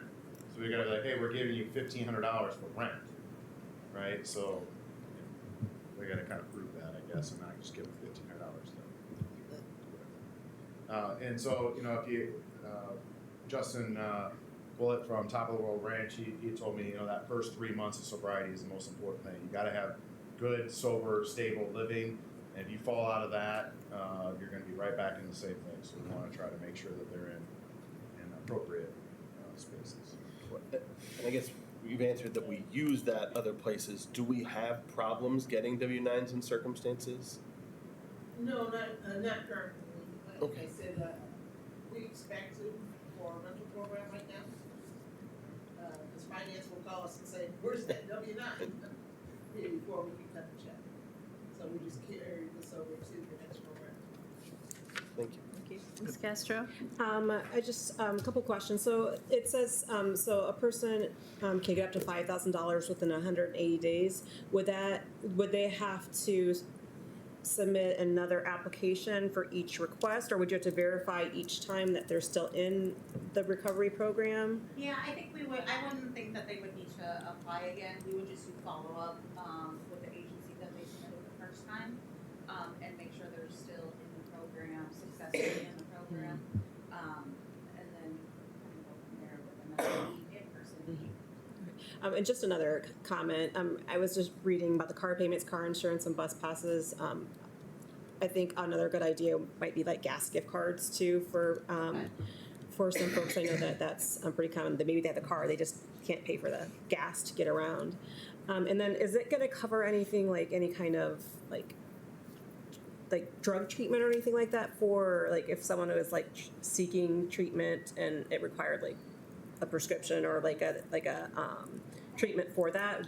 Can it pay for that or not? I believe it's a allowable expense. I don't know, we didn't talk about that, but I do believe it's a allowable expense. Yeah, and I guess once each case is brought to us, we can kind of speak Yeah, to you can each look at the other about, yeah. guidelines. Okay, all right, thank you. I think all Carol cares about is an allowable expense, right? Mr. Macias?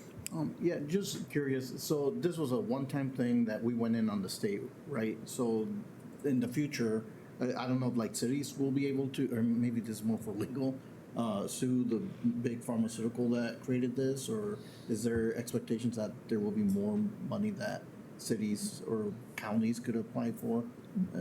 If you're asking if there would be like a continuing obligation on our part? Well, or it could be the county or cities, not doing it with the state. Could they go after, or by us signing up with the state, getting this money, are we basically not going after them in the future in another way? Well, I believe this is a class action settlement. Exactly. So that it is one-time money. One-time, that's and it. we're done. Okay. Right, there's no more, I mean, I guess when this money runs out, you maybe could seek grants and, that would maybe you've already got a program up and running, you could, maybe the proof of concept is there and you could apply for federal or state grants. But I don't believe there would be any more money from this settlement fund, whatever $1 billion or whatever, somehow they allocated it like they do in these formulas, and this is our money, this is our allotment. I guess I just have a feeling it's probably not gonna be enough for, not just us, but everybody. Sure. Okay, thank you. Mr. Timian? As someone who has a family history of substance abuse and recovery, you're right, that first 90 days is really hard. It's really, really hard. Your brain is completely messed up. You can't think straight. So what's the communication strategy? I imagine we're working with Robert Young to help us, let patients know about this. Yeah, So pound it into their head, this is available for them. Yeah, so we started with drug court. They have some really talented people there that are giving, helping people connecting with resources. We were a little concerned that would be too restrictive, because then that means you've had to commit a crime to participate in a program. And there might be somebody that's like, hey, I'm not going to commit a crime, I just want to get sober. So then there's a couple other, like Robert Young's, they have 2 programs, and then Top of the World Ranch. So we're sticking out there that, you don't have to be just a criminal to be a part of this program, right? We're willing to welcome everybody into it. So we're going to have to educate some of those other pathways. I've been in contact as most recently as today with drug court about this path forward. As soon as it gets approved, we're ready to go. But we'll work with them to get the word out. So we won't do AA participation. It needs to go through a program, at least in its initial round. I hadn't considered AA. Maybe Narconon. I don't know. I mean, I think it has to be some sort of a substance abuse, but we can look at those. I think maybe the other thing we can do is just stay in touch about how is the program going with the channels that we have open now. And if we're not getting enough participation, we're going to need to drill down. We've got people at Rosecrans here in Moline. We've got other different things that we could be like, hey, we're going to open this up to some more avenues. But maybe we just get flooded with people in the first 6 months, and we're like, hey,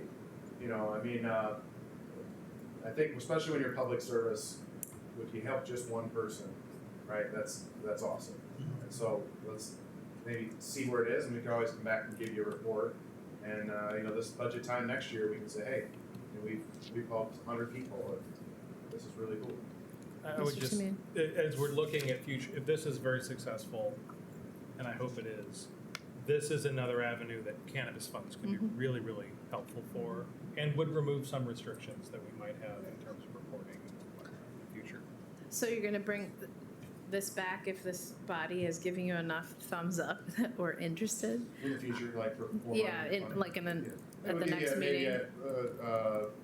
You know, I'll talk to Bob, and we can meet and just say, hey, maybe one of these status information reports or something like that, and whatever he decides on a reporting mechanism on the money, and then we'll stay in touch with Carol, and as we whittle it down, I'm hoping that at least it's gonna last a year. I think we feel like it's gonna last a year, so we can revisit it this time next year. Okay, I was just saying, so there's no need for us to adopt the program through council?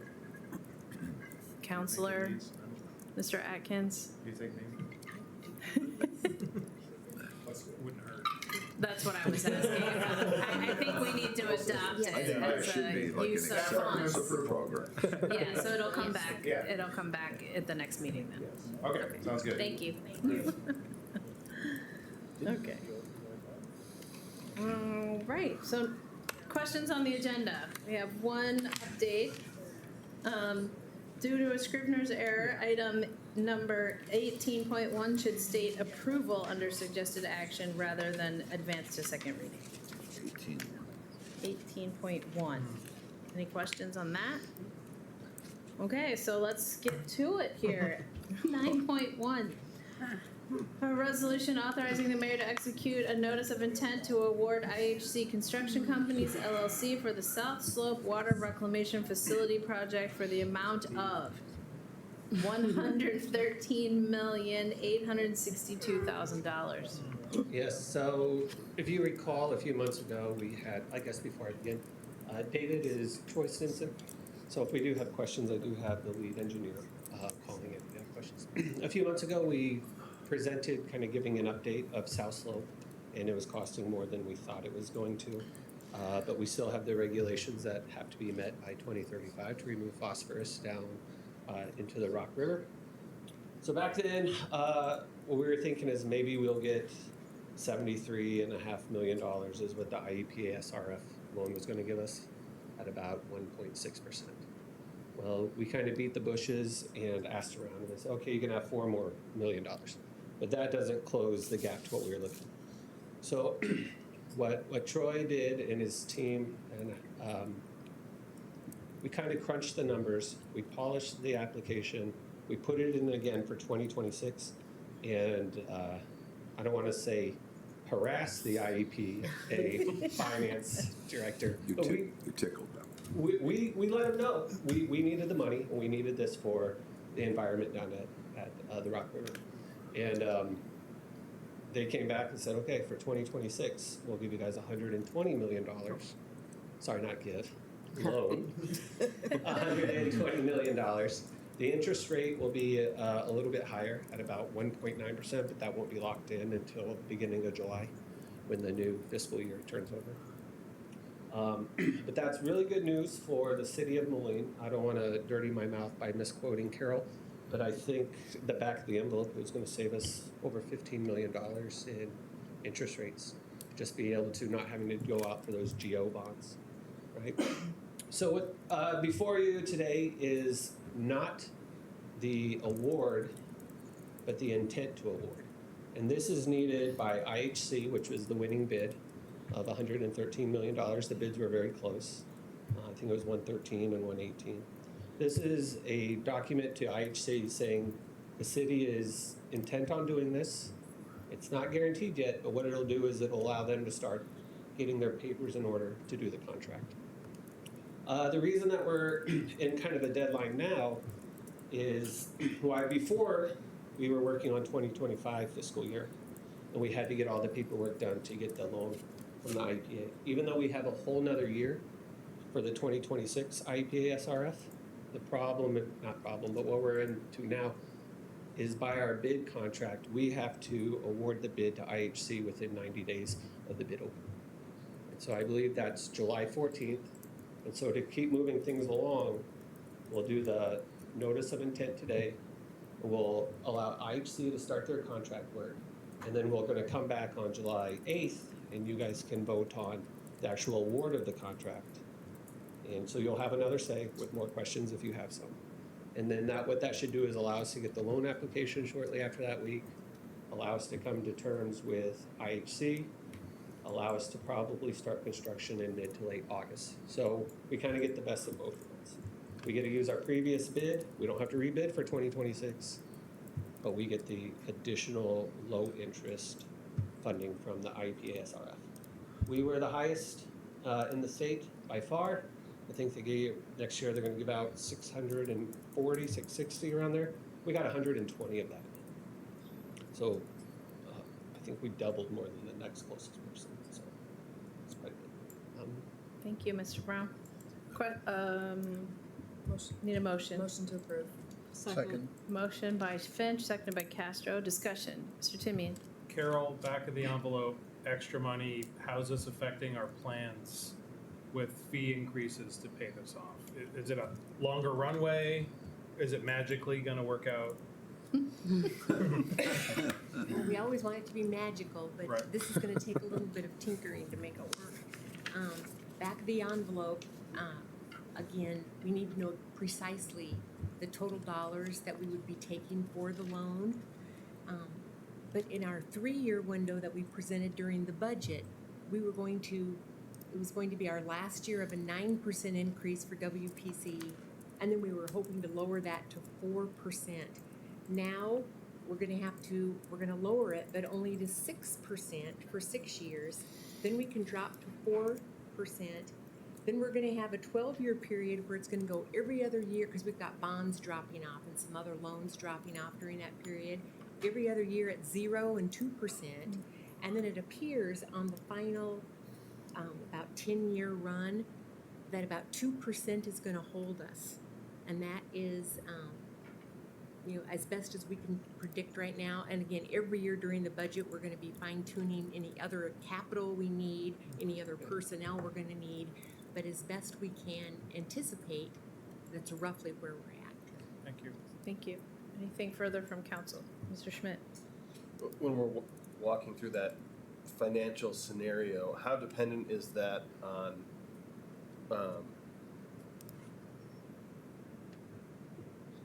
never mind. I sorted it out in my head. Disregard. Thank you. All right, if there's nothing further, all in favor, do you have something else? No. If there's nothing further, all in favor? Aye. Any opposed? That motion passes. Thank you. 9.2, a resolution granting a variance to Chapter 28, Streets and Sidewalks of the Moline Code of Ordinances, Section 28-3200A, and Chapter 35, Zoning and Land Development of the Moline Code of Ordinances, Section 35-4218, to allow a temporary modification to delay the construction of sidewalk along 47th Street for the subject property located at 7330 47th Street, Moline. Thank you, Mayor. This is the location of a very important city project, the Lakeshore Recycling Services Transfer Station. If you're not familiar with this address, this is actually a Moline post office address, but it is in the city of Moline, of course. So that's 47th Street in that jurisdiction out there, is why that's addressed that way. So Patrick Whalen with Lakeshore Recycling Services has requested a variance to our sidewalk requirement. Our code, based on their development and them going in on this vacant land, would require a sidewalk that's 528 feet long along 47th Street. They've cited some reasons in their application of why they would not like to install the sidewalk. And I will tell you that development has their experience a crunch with some of the costs for their development right now. As you know, development is just hard in general right now. So they've looked at ways that they can bring some of those costs down. They've identified in their application that they're not connecting to an existing network here. So we don't have an existing sidewalk network out there. We don't have a bus stop in that area. So we really don't have a pedestrian generator, but moreover, we just don't have a sidewalk network to attach this to. So the staff recommendation here is to approve the variance, and would be happy to take any questions that you have. Motion to approve. Second. Gee. I need one at a time, please. Motion to approve. Second. Motion by Finch, seconded by Schmidt. Discussion? Mr. Schmidt? When we delay, as this is going, what triggers then it having to come back, or is there a trigger that eventually comes back on that? We track them, so somebody could bring it back if they wanted to. So it's literally a delay, but it could be a delay forever, or it could be at some of the time that the city decides, hey, we're redoing this road, it's time for you to participate. But we do track variances. We go through them at the end of the year at some point and put them all in our property inventory that we have. So it would be like an action of council that would remove the delay essentially? Yeah, I mean, I wouldn't be comfortable as staff just making that call for sure. For sure, you're right.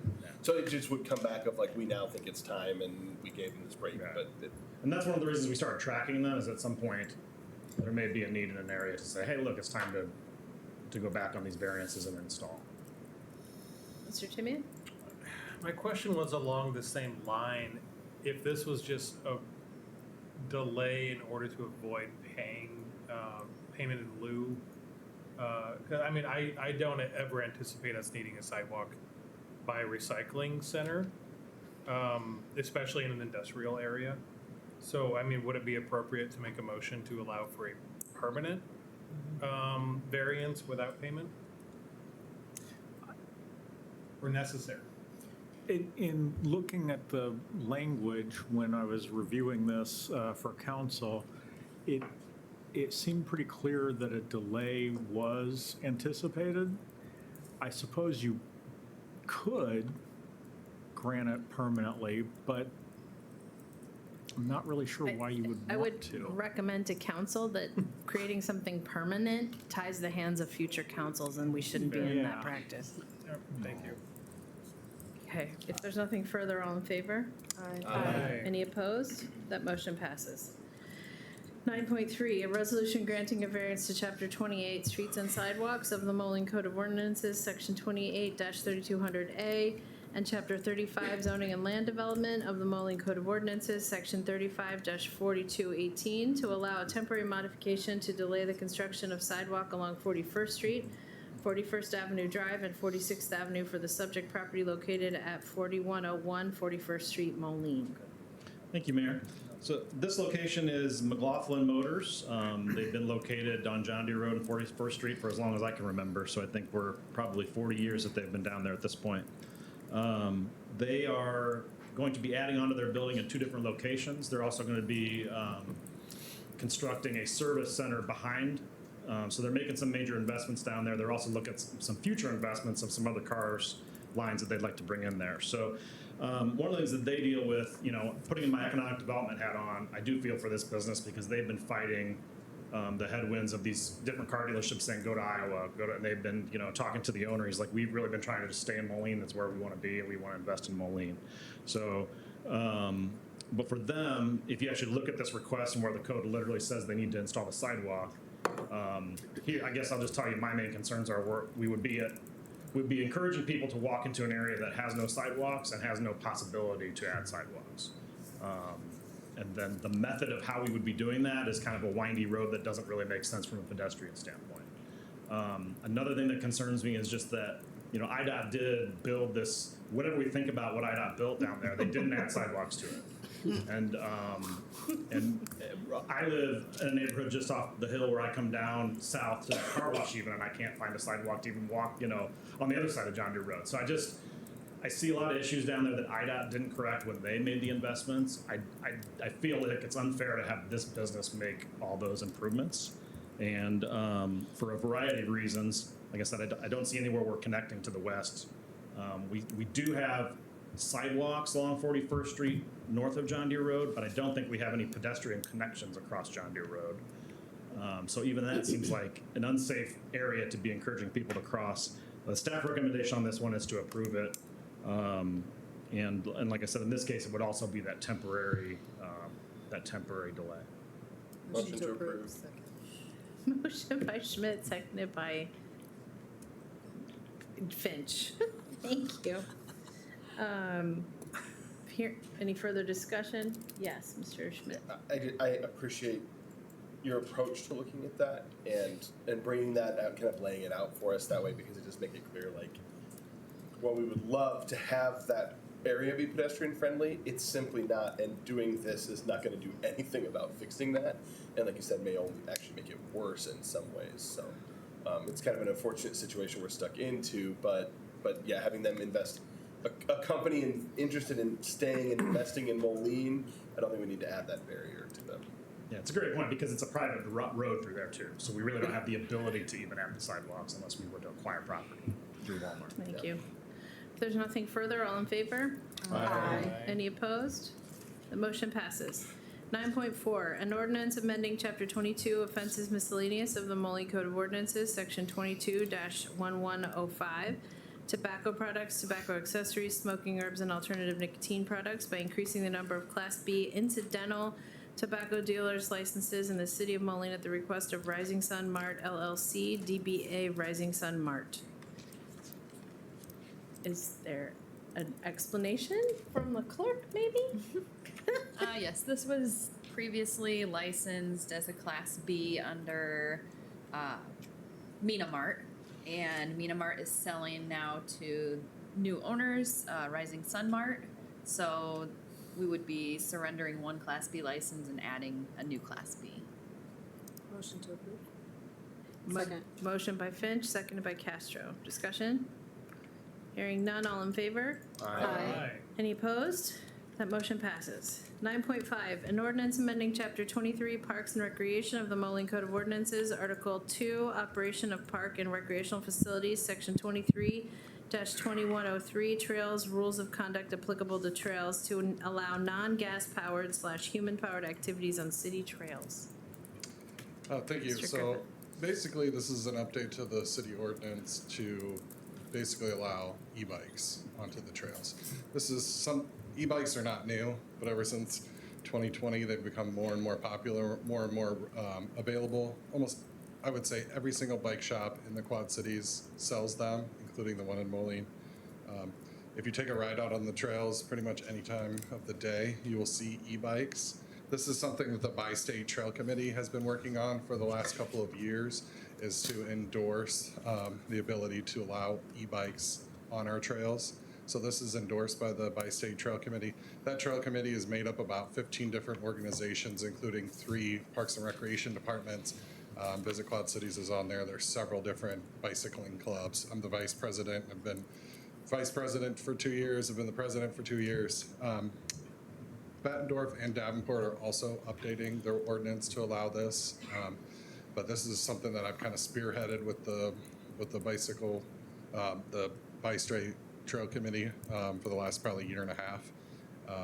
Illinois allows all 3 classes to be on the trails. Iowa only allows Class 1 and Class 2. I've had several discussions with Bob and Barry and legal and the police department about, if we only allow Class 1 and Class 2, how are we going to enforce that? If the average person is driving by, walking by, riding by, they're not going to know the difference between a Class 1, a Class 2, and Class 3. So if you say we're only going to allow 1 and 2, there's no way to enforce it. Same thing with speed limits. Class 1s and Class 2s can go up to 20 miles an hour. Class 3s can go up to 28. There's really no way to enforce that. This update does not allow golf carts still to be on our trails and gas powered. I think the biggest complaint that I get for our trails is when a gas powered basically mini bike or motorcycle goes on there. You can hear them. They're extremely fast, way faster than what the Class 1s, 2s, and 3s are allowed. So took this to Park Board in May. They recommended approval. It was a 6-0 vote, so that's why I'm bringing it forward tonight. Thank you. Motion to approve. Second. Motion by Finch, seconded by Castro. Discussion. Mr. Schmidt? How fast would a regular bicycle Well, go up an to? e-bike can go much faster than 20 or 28 miles an hour. You can go much faster on a regular bike, faster than that as well. I can't give you a definitive Ask our resident cyclist. I was under the impression that I have seen bicycles going faster than that on the trails. If I may, 15 is not uncommon for a seasoned cyclist, but you can easily go 20 to 30 if you're a fit cyclist, and you have the Lycra on and you're down in your, you know. So, but our speed limit is 15. So I guess if they cause an accident, then Technically, there is not. there a is no speed. limit. So All right. right now, the ordinance says a prudent and reasonable speed. And if this does pass, so right now on our trails, we don't really have any trail etiquette signs. And so what we've taken is the ordinance and broken it down into easier readable terms that we would install across our trail system. That has also been reviewed and endorsed by the by State Trail Committee as well. Okay, thank you. So, Oh, hold on. Oh, sorry, Mr. Oh. McNeil. So Eric, and you and I talked about this, is that, so I think Ben Butterworth is probably the most used trail in our region, right? Very busy. So I asked about a slow zone, which would be under 15 miles per hour. And I understand that that's very difficult to enforce. I like the idea of, you know, maybe encouraging that as a slow zone and trail etiquette signs. It's like, we can't enforce people to stay to the right on the trail either, right? But it's all of those things. But I think with this, it might be good timing to think about. I mean, that's a great thing that we have so many people on that trail. But now we do have bikes that are going 25 miles per hour, and that's, I see as a safety issue. It increasing because of the e-bikes. So Thank you. I hope we do something as signage for trail etiquette that includes, please slow down. Thank you. If there's nothing further, all in favor? Aye. Any opposed? That motion passed. You're not a member of the council, sir, and it's not public comment. You'll have to use your time for public comment, public comment. 9.6, an ordinance amending Chapter 8, Buildings and Other Construction and Building Services of the Moline Code of Ordinances, Article 8, Miscellaneous Division 4, Crime-Free Residential Rental Program, by repealing said Division 4 in its entirety. Chief and Mr. Atkins. I'm going to ask the chief to come up and actually give a little bit of history with regards to our crime-free residential program. There are some legal issues that after he's done explaining to you factually what has happened, then I'm going to discuss those legal issues. Chief? Sure, thank you, Bill. Appreciate the opportunity to talk to you today about repealing the Moline's crime-free housing ordinance. So this program was actually spearheaded by the City Council back in 2019, and it was tasked to me, which I later implemented through the City Council's resolution in 2020. It was, as you know, 2020 was a difficult year for the globe, and we ended up delaying that due to the COVID-19 pandemic. And it's been modified a couple times early on to try to get it to where it's at today. While it's true that the ordinance could be revised today, it's a major undertaking at this point, leading us to believe that it should be just scrapped altogether. This recommendation to repeal the ordinance reflects both our progress and our responsibility to align with policies with which what works, what's legal, and what is in the best interest of our community. So since the City Council approved the rental housing program ordinance last September, we've seen tremendous success in the city. Our building department has now licensed over 1,800 rental properties in Moline, far surpassing the 545 that the police department previously identified under the crime-free framework. When the police department took over this project in 2020, there was not a reliable set of data. We had no idea who owned rental property in the city of Moline. The inspection division team has done an amazing job, much better than the police department did, in getting a grasp of the rental housing landscape in Moline. To be honest, this is the area of their expertise. It's not the area of expertise for the police department. This program, the rental housing program, gives the city real tools, proactive inspections, up-to-date data, and effective system that focuses on improving the housing conditions. It does everything the crime-free housing ordinance aimed to do in its origination in 2019, only we've done it better with the rental housing program with real results. A while back, the chief eviction judge of Rock Island County met with me and directly criticized our framework of the crime-free housing ordinance. She raised some significant legal concerns about the use of hearsay evidence, off-property conduct, and the city administrator acting as the finder of fact. She reiterated that only the courts, the Illinois courts, can order evictions, and the lease addendum, as written, she said, would not be enforced in Rock Island County courts. At that point, we just decided to pivot to an educational program while the rental inspection program was being built and staffed and finally rolled out. Since that time, all of the original 545 certified properties under the crime-free housing ordinance have since expired, and they need to be renewed. Well, with the new program and in consultation with the city administrator, we decided to just pause the recertifications, allow the rental housing program to flourish, and it was referred to the legal department for review. In amongst all that time, the U.S. Department of Justice issued formal guidance last August warning municipalities against programs like crime-free housing. Their focus was on protecting domestic violence survivors, disabled individuals, and others from housing discrimination. And even at the state level, Illinois Senate Bill 2264 aimed to push back on ordinances throughout the state. That bill did not get passed, but I expect it to be revisited in the fall. Now, our ordinance was carefully crafted by Anselling to protect those calls, and we don't believe that we're violating the DOJ guidance. But regardless, the ordinance overly focused on tenants and not on the landlords, which was the original intent back in 2019, improve the housing and rental stock in the city. The city really wanted to get a grasp on the rental housing stock here in the city of Moline. So I just want to be transparent with you and clear, the ordinance has really never been enforced. We did roll out the educational program of it, and since 2021, the extent of the program has been completely limited to police officers putting on educational classes to landlords. Those who did not comply have not ever faced sanctions. We stopped holding classes last year, and landlords were never penalized. Subsequently, all of those 545 properties that went through the program really never received any benefit, or kind of were almost penalized on the reverse, right? They went through what they were supposed to do, and we never enforced it against those who did not. Now we have a functioning system through the rental housing program, and this outdated ordinance only causes confusion and leaves an ordinance on the books that is not being enforced.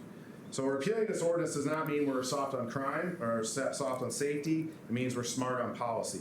We're not removing accountability. We're replacing an ineffective and unenforceable ordinance with a working program that is delivering real outcomes. We can always revisit enhancements to the rental housing ordinance in the future.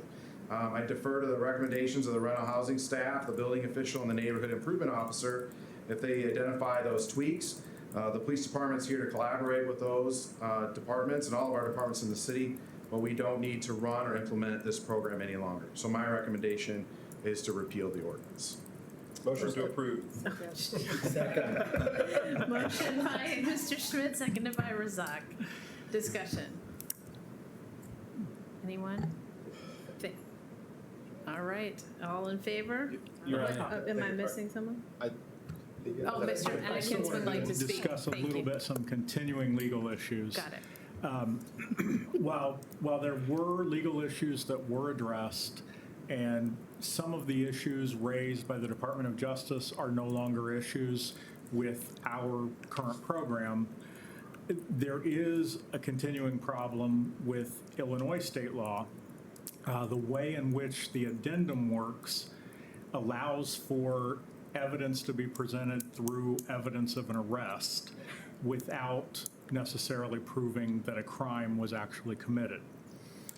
That would actually be a violation of the Illinois Human Rights Act to have a landlord evict someone based on an arrest without a conviction, unless there was proof through more than just an arrest record that the whatever the offense was actually occurred. That would mean that we would have to have police officers going and testifying in these evictions about whatever their evidence is against that individual. Oftentimes that would be occurring prior to that individual being convicted in court in a criminal case. And so it would essentially require us to turn over to the defendant all of the information that the police have gathered about him for the eventual criminal case as part of a civil proceeding.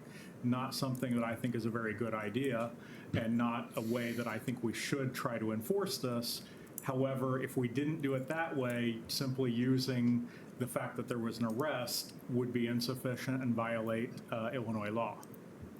Additionally, even though we took care of the Violence Against Women Act violations and the issues about domestic violence and sexual assault, we still have a situation where under the addendum, if I were living in an apartment, and I do live in an apartment here in Moline, but if I invited someone over to my apartment and they proceeded to steal from me, if I reported it to the police, I could be evicted under this program because the addendum requires you to declare yourself responsible for anything that an invitee of yours does in your apartment.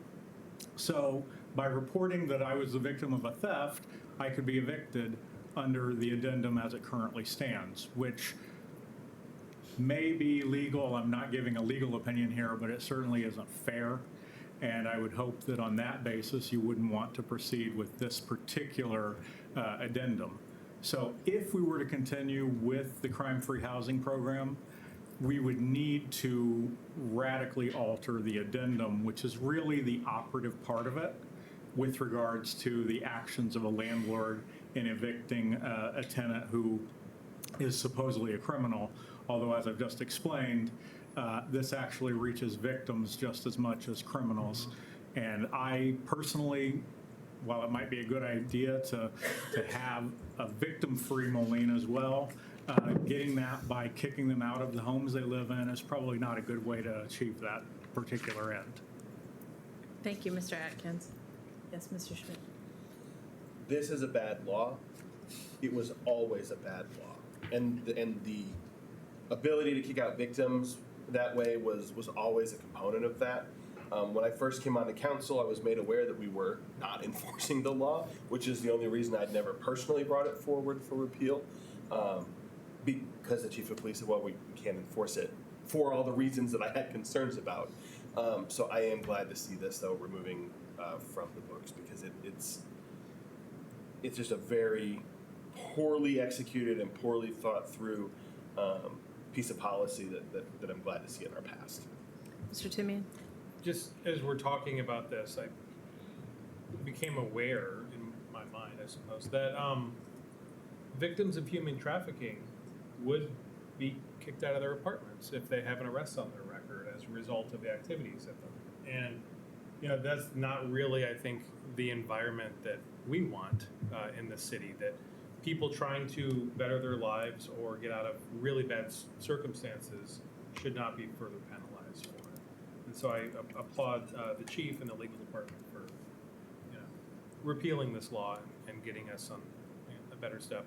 And that we have a really good replacement already for it. So just progress is progress. Yeah, I'd just like to comment, I think it was the last council meeting you invoked Owen Wilson's broken windows theory. Yes. And the crux of that is exactly as you brought to the council's attention, was the dilapidated or the rundown properties that invite that certain type of activity, and then it doesn't really matter what you do, it's just a cycle. In 2020, I presented overlay maps that we looked at some of these properties that were repeat offenders. And in all reality, what we want is better housing that produces better people, right? And so we've flipped the table here, and again, kind of playing off of what we just presented with Path Forward, is we're investing we're forcing people to invest in the properties, keep them up to property maintenance codes and lighting and all these things that the rental housing inspection is doing to change the culture of neighborhoods, which then in turn is kind of what the broken windows theory is doing, is that we're not saying that this is appropriate, we're saying do better. And so we're putting the pressure where it needs to be to solve the problem in a different way that's probably more fair and better outcomes for the community. Thank you. If there's nothing further, all in favor? Aye. Any opposed? That motion passes. 9.7, an ordinance amending Chapter 27, purchasing of the Moline Code of Ordinances, Appendix 1, City of Moline Purchasing Policy and Procedure by repealing said Appendix 1 in its entirety. Mr. Vitas? Yes, actually, this was being brought forward by the city attorney. This is really cleanup. I'm not sure who in Ansel Glink got right offhand, but Ansel Glink did a very good job of preparing a new purchasing policy, a new purchasing ordinance, which was passed by the city council a few years back. There was a mistake made in that the appendix was not deleted. The appendix is no longer accurate. It is simply a guide to following the purchasing ordinance. And what Ansel Glink did was to prepare a much more detailed policy statement, which has been given out to all of the directors. And that policy statement is accurate with that purchasing ordinance that was passed. So for those two reasons, because the appendix is no longer necessary and because it's also actually incorrect, we're asking that you just do this cleanup by repealing it. Thank you. Is there a motion? Second. Motion by Finch, seconded by Castro. Discussion? Hearing none, all in favor? Aye. Any opposed? That motion passes. 9.8, a resolution declaring the following 6 vacant properties previously acquired by the City of Moline to be surplus.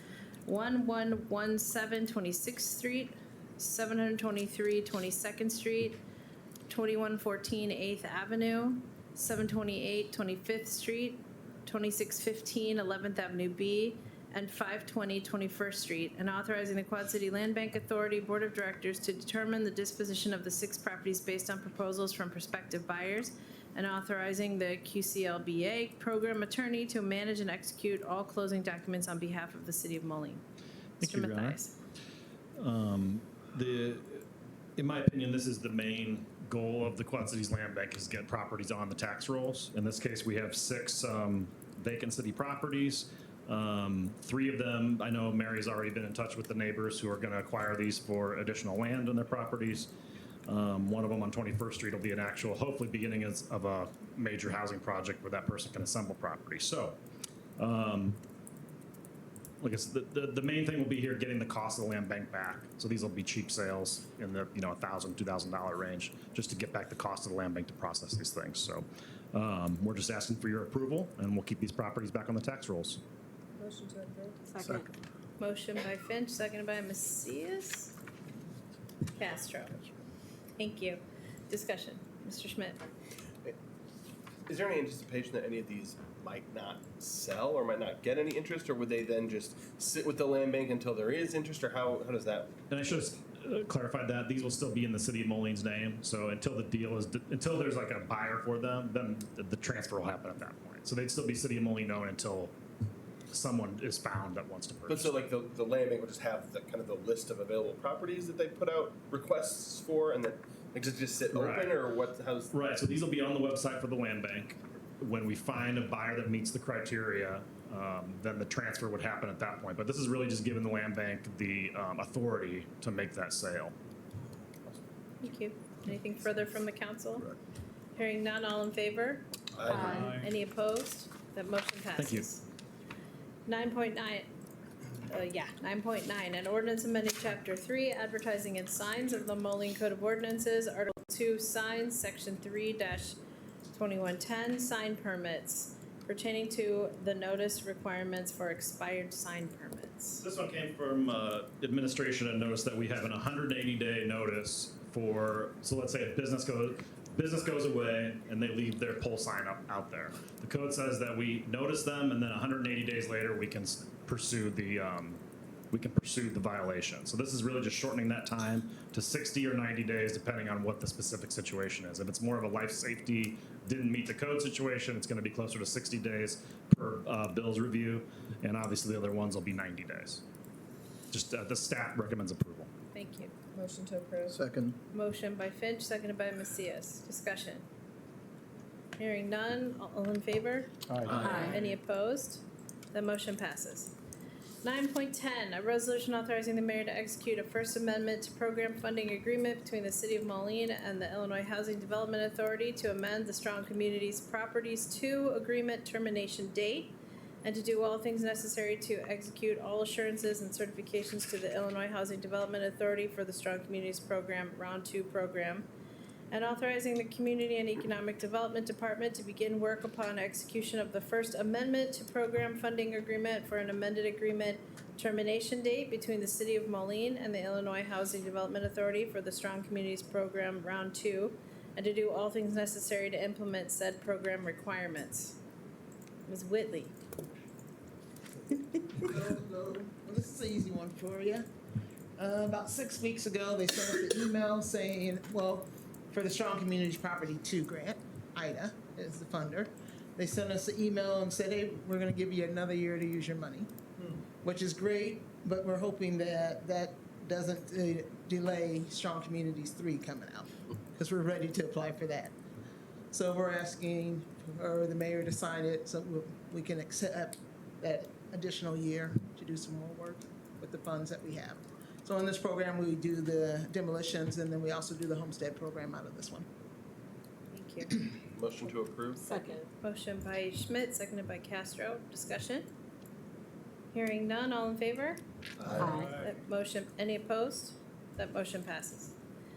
9.11, a resolution authorizing the city to participate in the Illinois Housing Development Authority Home Repair and Accessibility Program Round 2, and authorizing the mayor to execute an agreement to accept funding and to execute all necessary assurances and certifications to the Illinois Housing Development Authority for anticipated home repair and accessibility program Round 2 funds for program years 2025 through 2027, contingent upon IDA board approval on June 20th, 2025, and authorizing the Community and Economic Development Department to begin work upon the execution of an agreement between the city and the Illinois Housing Development Authority to accept funding for program years 2025 to 2027 awarded Home Repair and Accessibility Program Round 2 funds, and ratifying all documents, agreements, and instruments executed in connection with the Home Repair and Accessibility Program Round 2, including those acts taken prior to the date hereof. Well, that's a lot of words I put in there, sorry, Mayor. Well, this is a unique circumstance. In the 24 years that I've been here, we never bought a grant to cancel until we knew we were awarded it. For this one, they want us to do it in reverse.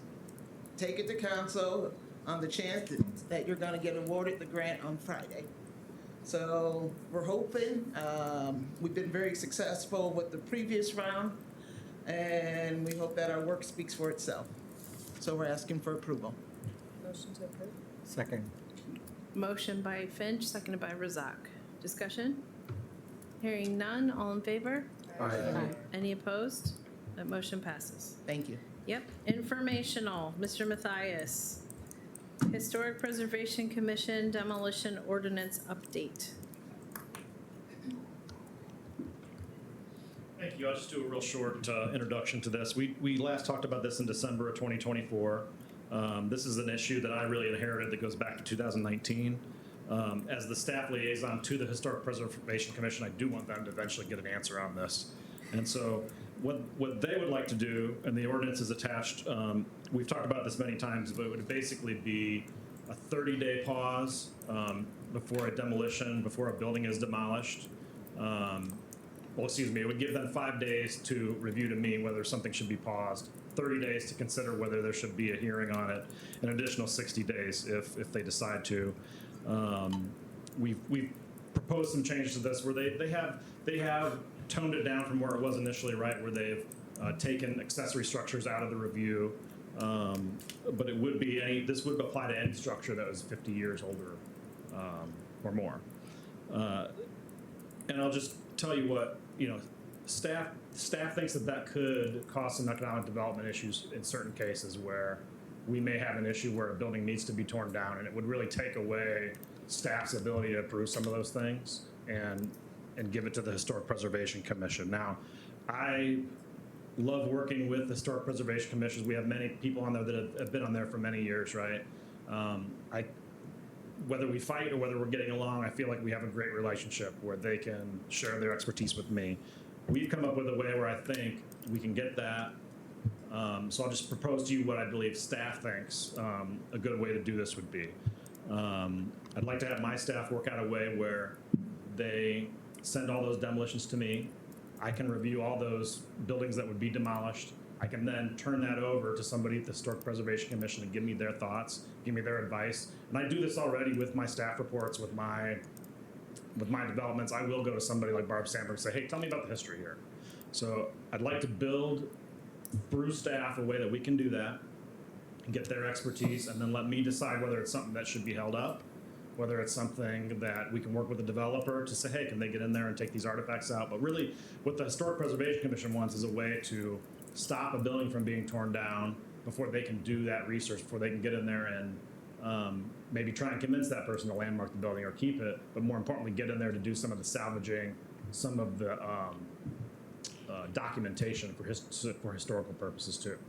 So I know when this left you in December 2024, Ansel Blink had said, okay, we'll come back to you with an ordinance option and a policy option. Well, the more they looked into the policy option, they said, your code is kind of already set up that they're an advisor. So I think it'd be pretty easy for us to have this policy option implemented, which, like I said, would be more my staff sharing with me saying, hey, we got a demolition application. We could then have time to go to the Historic Preservation Commission, get their thoughts, and then we can make a staff determination if we think it's something that should be held up.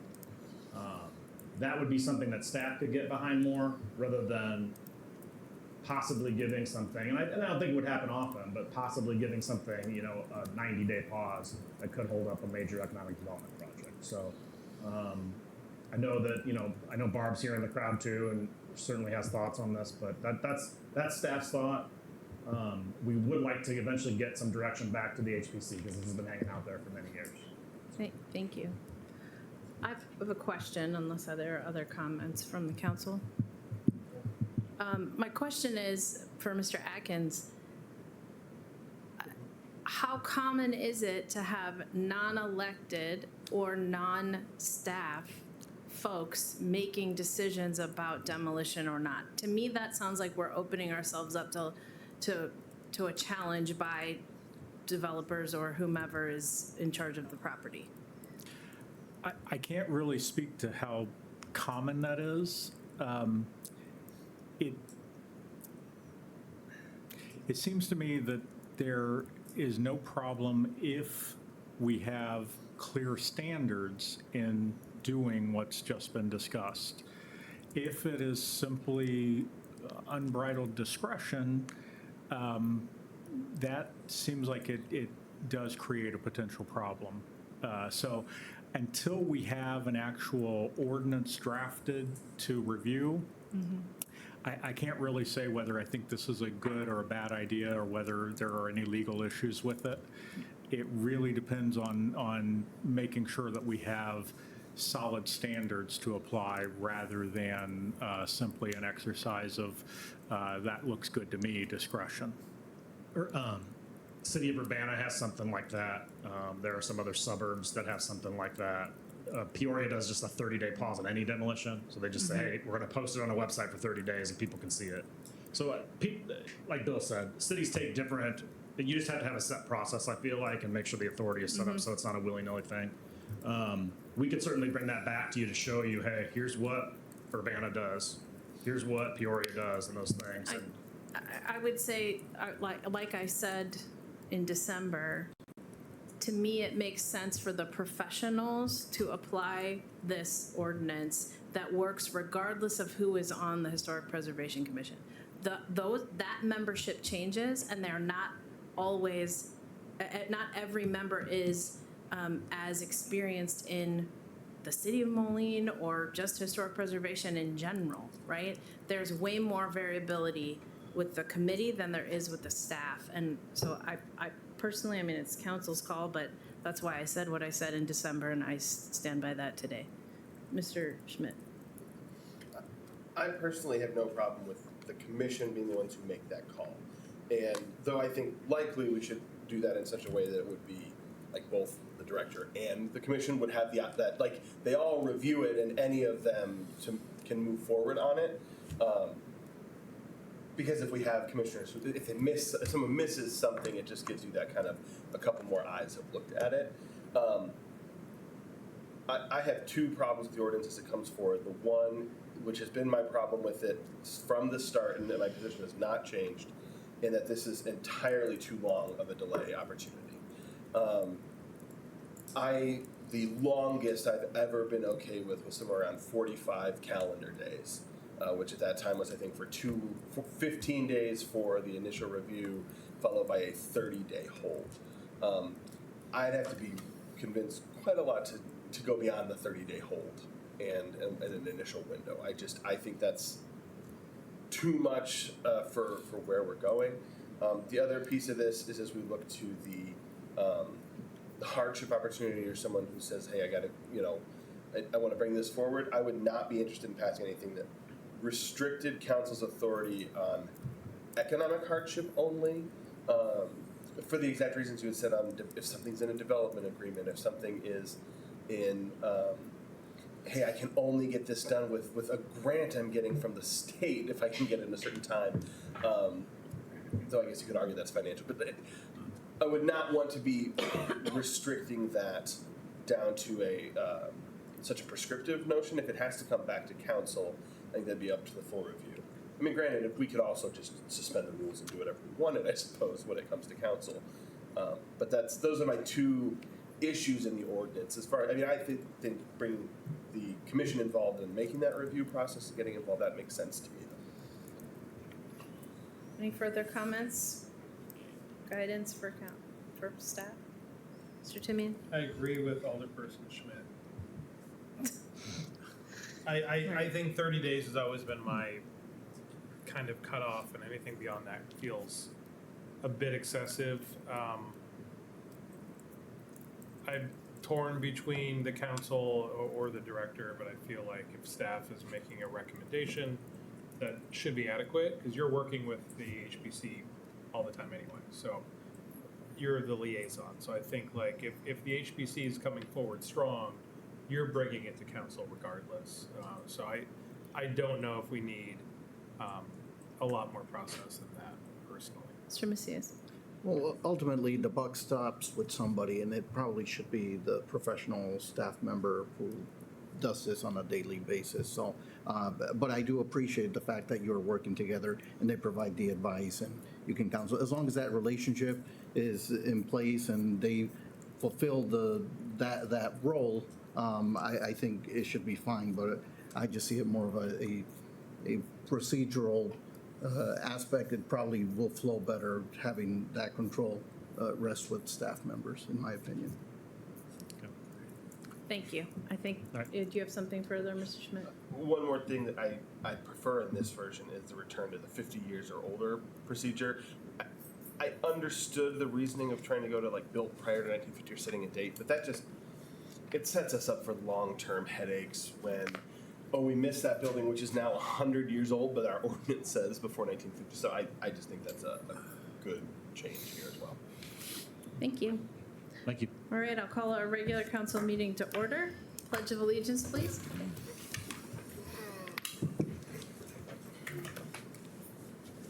Pledge allegiance to the flag of the United States of America and to the republic for which it stands, one nation, under God, indivisible, with liberty and justice for all.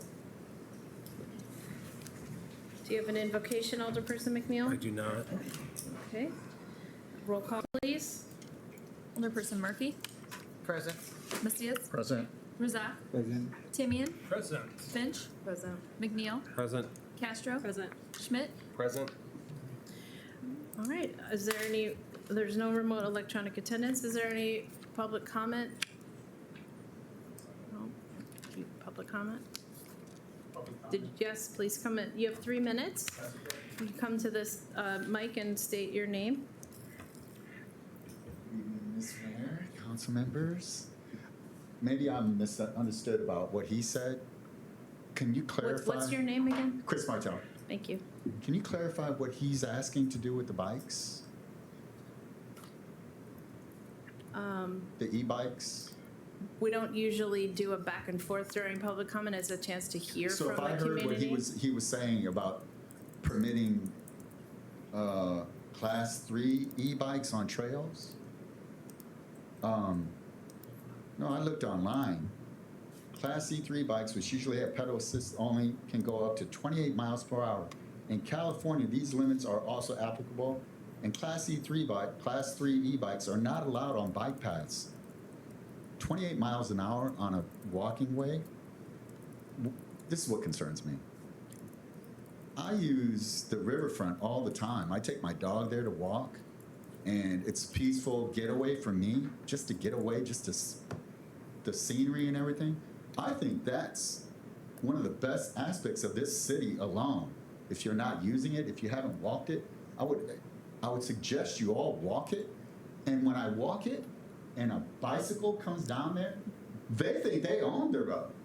And I literally have to dive for my life to protect myself. So if anybody's riding down there on a motorbike, I'm scared to death.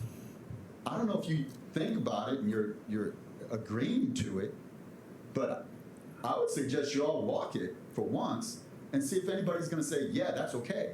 Because if you walk a sidewalk and somebody's riding a motorbike down there at 30 miles an hour, I don't think you'd agree to that. I think you'd have a legal problem on your hand, for, first of all, for liability if anybody got hurt. So, as I was hearing in the background about permitting a Class 3 e-bike, my suggestion is for, first of all, to walk the streets, get a walk, and see how you feel when a bicyclist, let alone somebody on a motorbike, flies by you at 30 miles an hour. It's scary. So, I don't know if you agree to that, but I would strongly suggest you take a walk along there, because from me to you, I love that place, and I think it's dangerous whenever I get on there just to walk along, and a lot of visitors come there all the time. It's a very visited place. Not to recommend e-bikes or any motorbike. Thank you. Thank you. Any further public comment out there? Excuse me. All right, we will move to what there is. Oh, I'm sorry, come on up. Okay. I do agree with him about, you know, the e-bikes in the situation, even though I never rode on the e-bikes. But I think they should suggest, you know, if the bikes go like closer to the motorist speed, I suggest they should stay on the streets if they're like at the same level as the motorists. And also there's also some issues too, because there might be some cyclists that might go down the hill, you know, because you know once you like go down the hill, it's gonna go fast, and I don't know if it might be some issues, because I mean I know I don't know if there's gonna be some safety issues when it comes to like notice that there's gonna be cyclings as well that's not electric bike that might actually go a little fast. Okay. And I think that's probably the only comments I may have until you have another comment. So yeah. Thank you very much. No problem. Okay. 17.1. Oh. This is all you. All right. Your Honor, I request approval of Committee of the Whole and Council meeting minutes of June 3rd, 2025, appointments made during Committee of the Whole on June 17th, 2025, and consent agenda items 18.1 and 19.1 through 19.5 inclusively. Motion to approve. Second. Motion by Finch, seconded by Castro.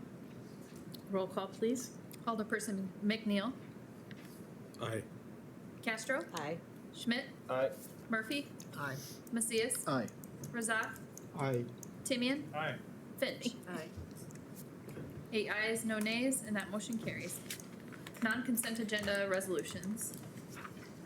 Item number 21.1, a resolution authorizing the mayor to execute a notice of intent to award IHC Construction Companies LLC for the South Slope Reclamation Facility Project for the amount of $113,862,000. Motion to approve. Second. Motion by Finch, seconded by Schmidt. Discussion? Hearing none, roll call, please. Alderperson McNeil. Aye. Castro. Aye. Schmidt. Aye. Murphy. Aye. Macias. Aye. Razak. Aye. Timian. Aye. Finch. Aye. 8 ayes, no nays, and that motion carries.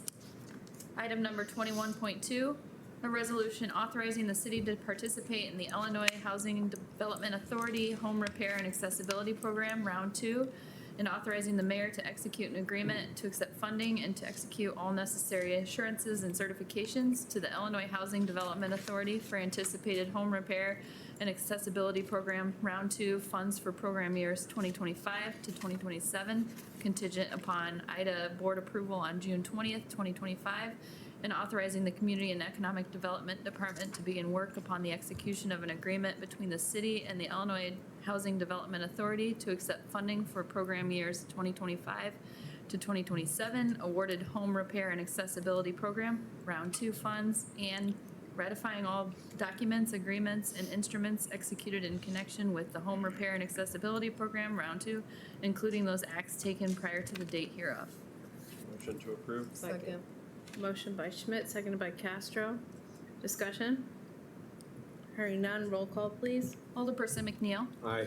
Castro. Aye. Schmidt. Aye. Murphy. Aye. Macias. Aye. Razak. Aye. Timian. Aye. Finch. Aye. 8 ayes, no nays, and that motion carries. Item number 21.3, a resolution authorizing the mayor and city clerk to execute and attest to a contract with Steecher Construction, Inc. for project number 1488, 2025 seal coat ditch restoration for the amount of $119,259.45. Motion to approve. Second. Motion by Finch, seconded by Razak. Discussion?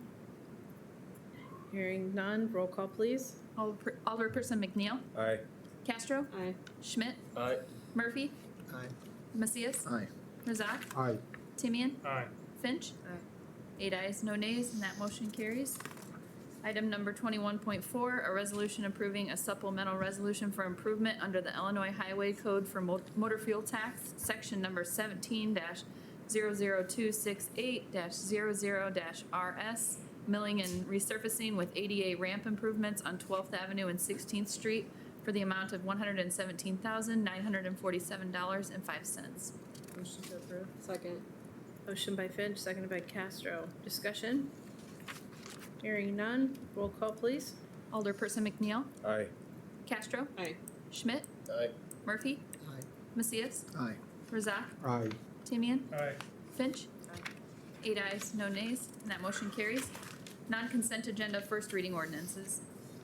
Item number 22.1, an ordinance amending Chapter 22, Offenses Miscellaneous of the Moline Code of Ordinances, Section 22-1105, Tobacco Products, Tobacco Accessories, Smoking Herbs, and Alternative Nicotine Products, by increasing the number of Class B incidental tobacco dealers' licenses in the city of Moline at the request of Rising Sun Mart LLC, DBA Rising Sun Mart. Motion to advance the second reading. Second. Motion by Finch, seconded by Razak. Discussion? Roll call, please. Alderperson McNeil. Aye. Castro. Aye. Schmidt. Aye. Murphy. Aye. Macias. Aye. Razak. Aye. Timian. Aye. Finch. Aye. 8 ayes, no nays. Motion to advance to second reading carries. That is all I have this evening, Your Honor. All right. Just a shout out to Chief Reagan-Weather's staff. I think I got a call from someone driving through Moline. They said they had seen someone that looked upset, crying in the rain yesterday down by ETA Table and Tap and the Moline Bell Hotel. Today they saw probably one of our ambulances and your staff helping them, and they were really thankful for the outreach. So thank you for having that work in your field of work.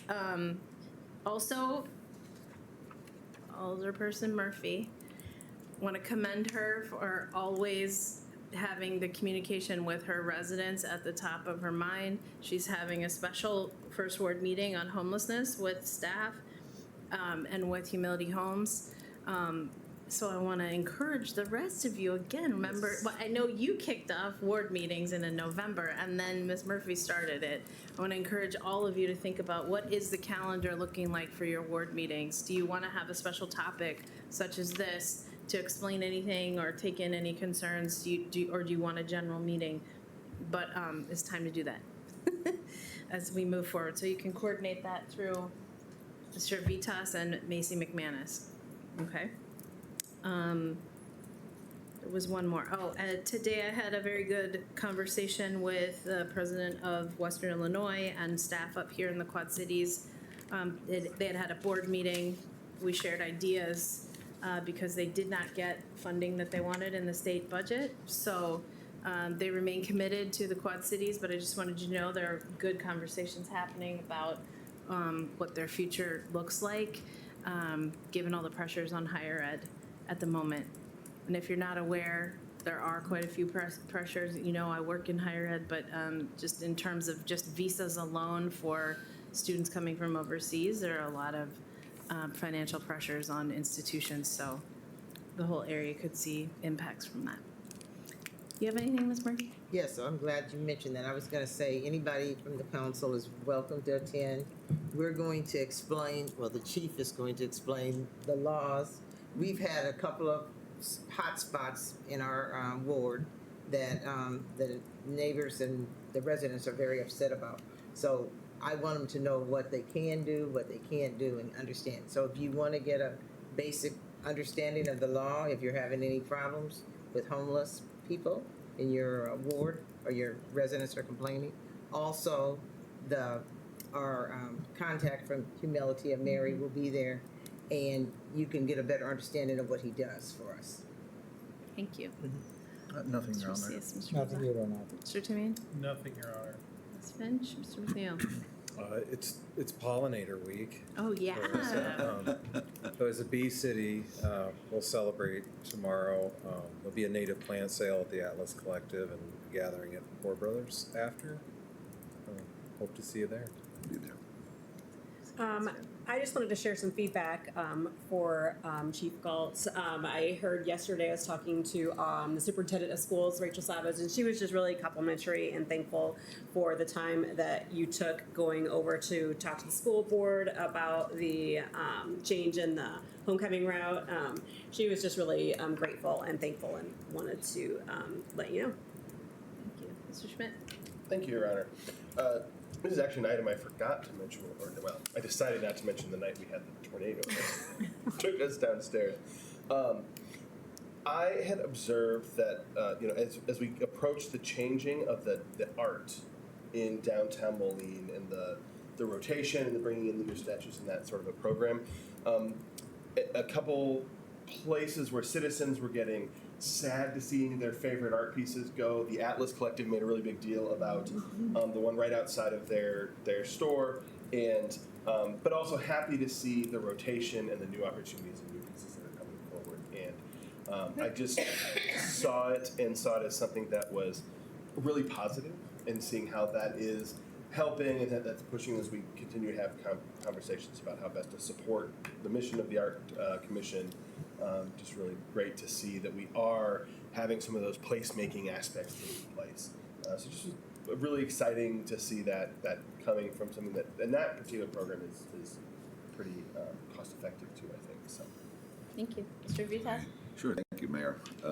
Just two things, really. One, I had an opportunity last week, Thursday and Friday, to attend the International Public Marketplace Conference that was held for the first time since 2012 in the U.S. in Milwaukee. So myself, Chris Parr, and Alexandra Elias went to Milwaukee to partake in numerous sessions where there were representatives from Newbow Market and Cedar Rapids to as far away as Japan, Africa, as well as all parts of the U.S. and Europe. And it was pretty incredible, the information that we walked away with from there. I told the mayor on the phone today, I think we were on the phone, and I said, you really missed an opportunity because these are your people. I mean, this is what she's I been. wasn't invited. You have your own calendar. She would like to have her feet in two places at the same time. Sometimes we can't, but we're going to share some information. I think going forward. I mean, it's still fresh in our minds. We have not had an opportunity yet for the three of us to sit down, kind of collect our notes, and then bring those back to share with you because it was eye-opening. What they're doing in Grand Rapids, the revenues that they generated by creating the Christmas celebration, traditional Bavarian Christmas marketplace, the revenue it generated, the examples. I mean, we really, I think, gleaned some tremendous information about marketplaces, what they do, how they work. You've got markets like, Pike Place out there in Seattle, many of us have been to. Reading Market out there in Philadelphia. Go Philadelphia. I'm sure you've been there. I'm from. But they talked about not just about what the market means, but they talked about, how the market operates. Who's operating that market? How does it? How many vendors are there? How many square feet work? What are flaws with the market? The Milwaukee, city of Milwaukee, who hosted it, has a public marketplace in Ward 3. It's been there 20 years. They were celebrating 20 years, so it was really ideal that they were able to host this year's event. So we're going to be sharing that information with you as we look to the future in terms of what we will or won't be able to do with the marketplace. And we'll bring that back to you, and I'm sure that Alex will contribute significantly. She's been pushing this for over 5 years, to my knowledge. Chris and I, newcomers to the public marketplace conference or discussion. So it was kind of eye-opening, but we did have a great time. That's the one thing. Second thing is I want to mention that we kind of kicked off our 4th year of the internship program. And kudos to our folks in HR. I mean, they've done a miraculous job of bringing in high school seniors. We brought in college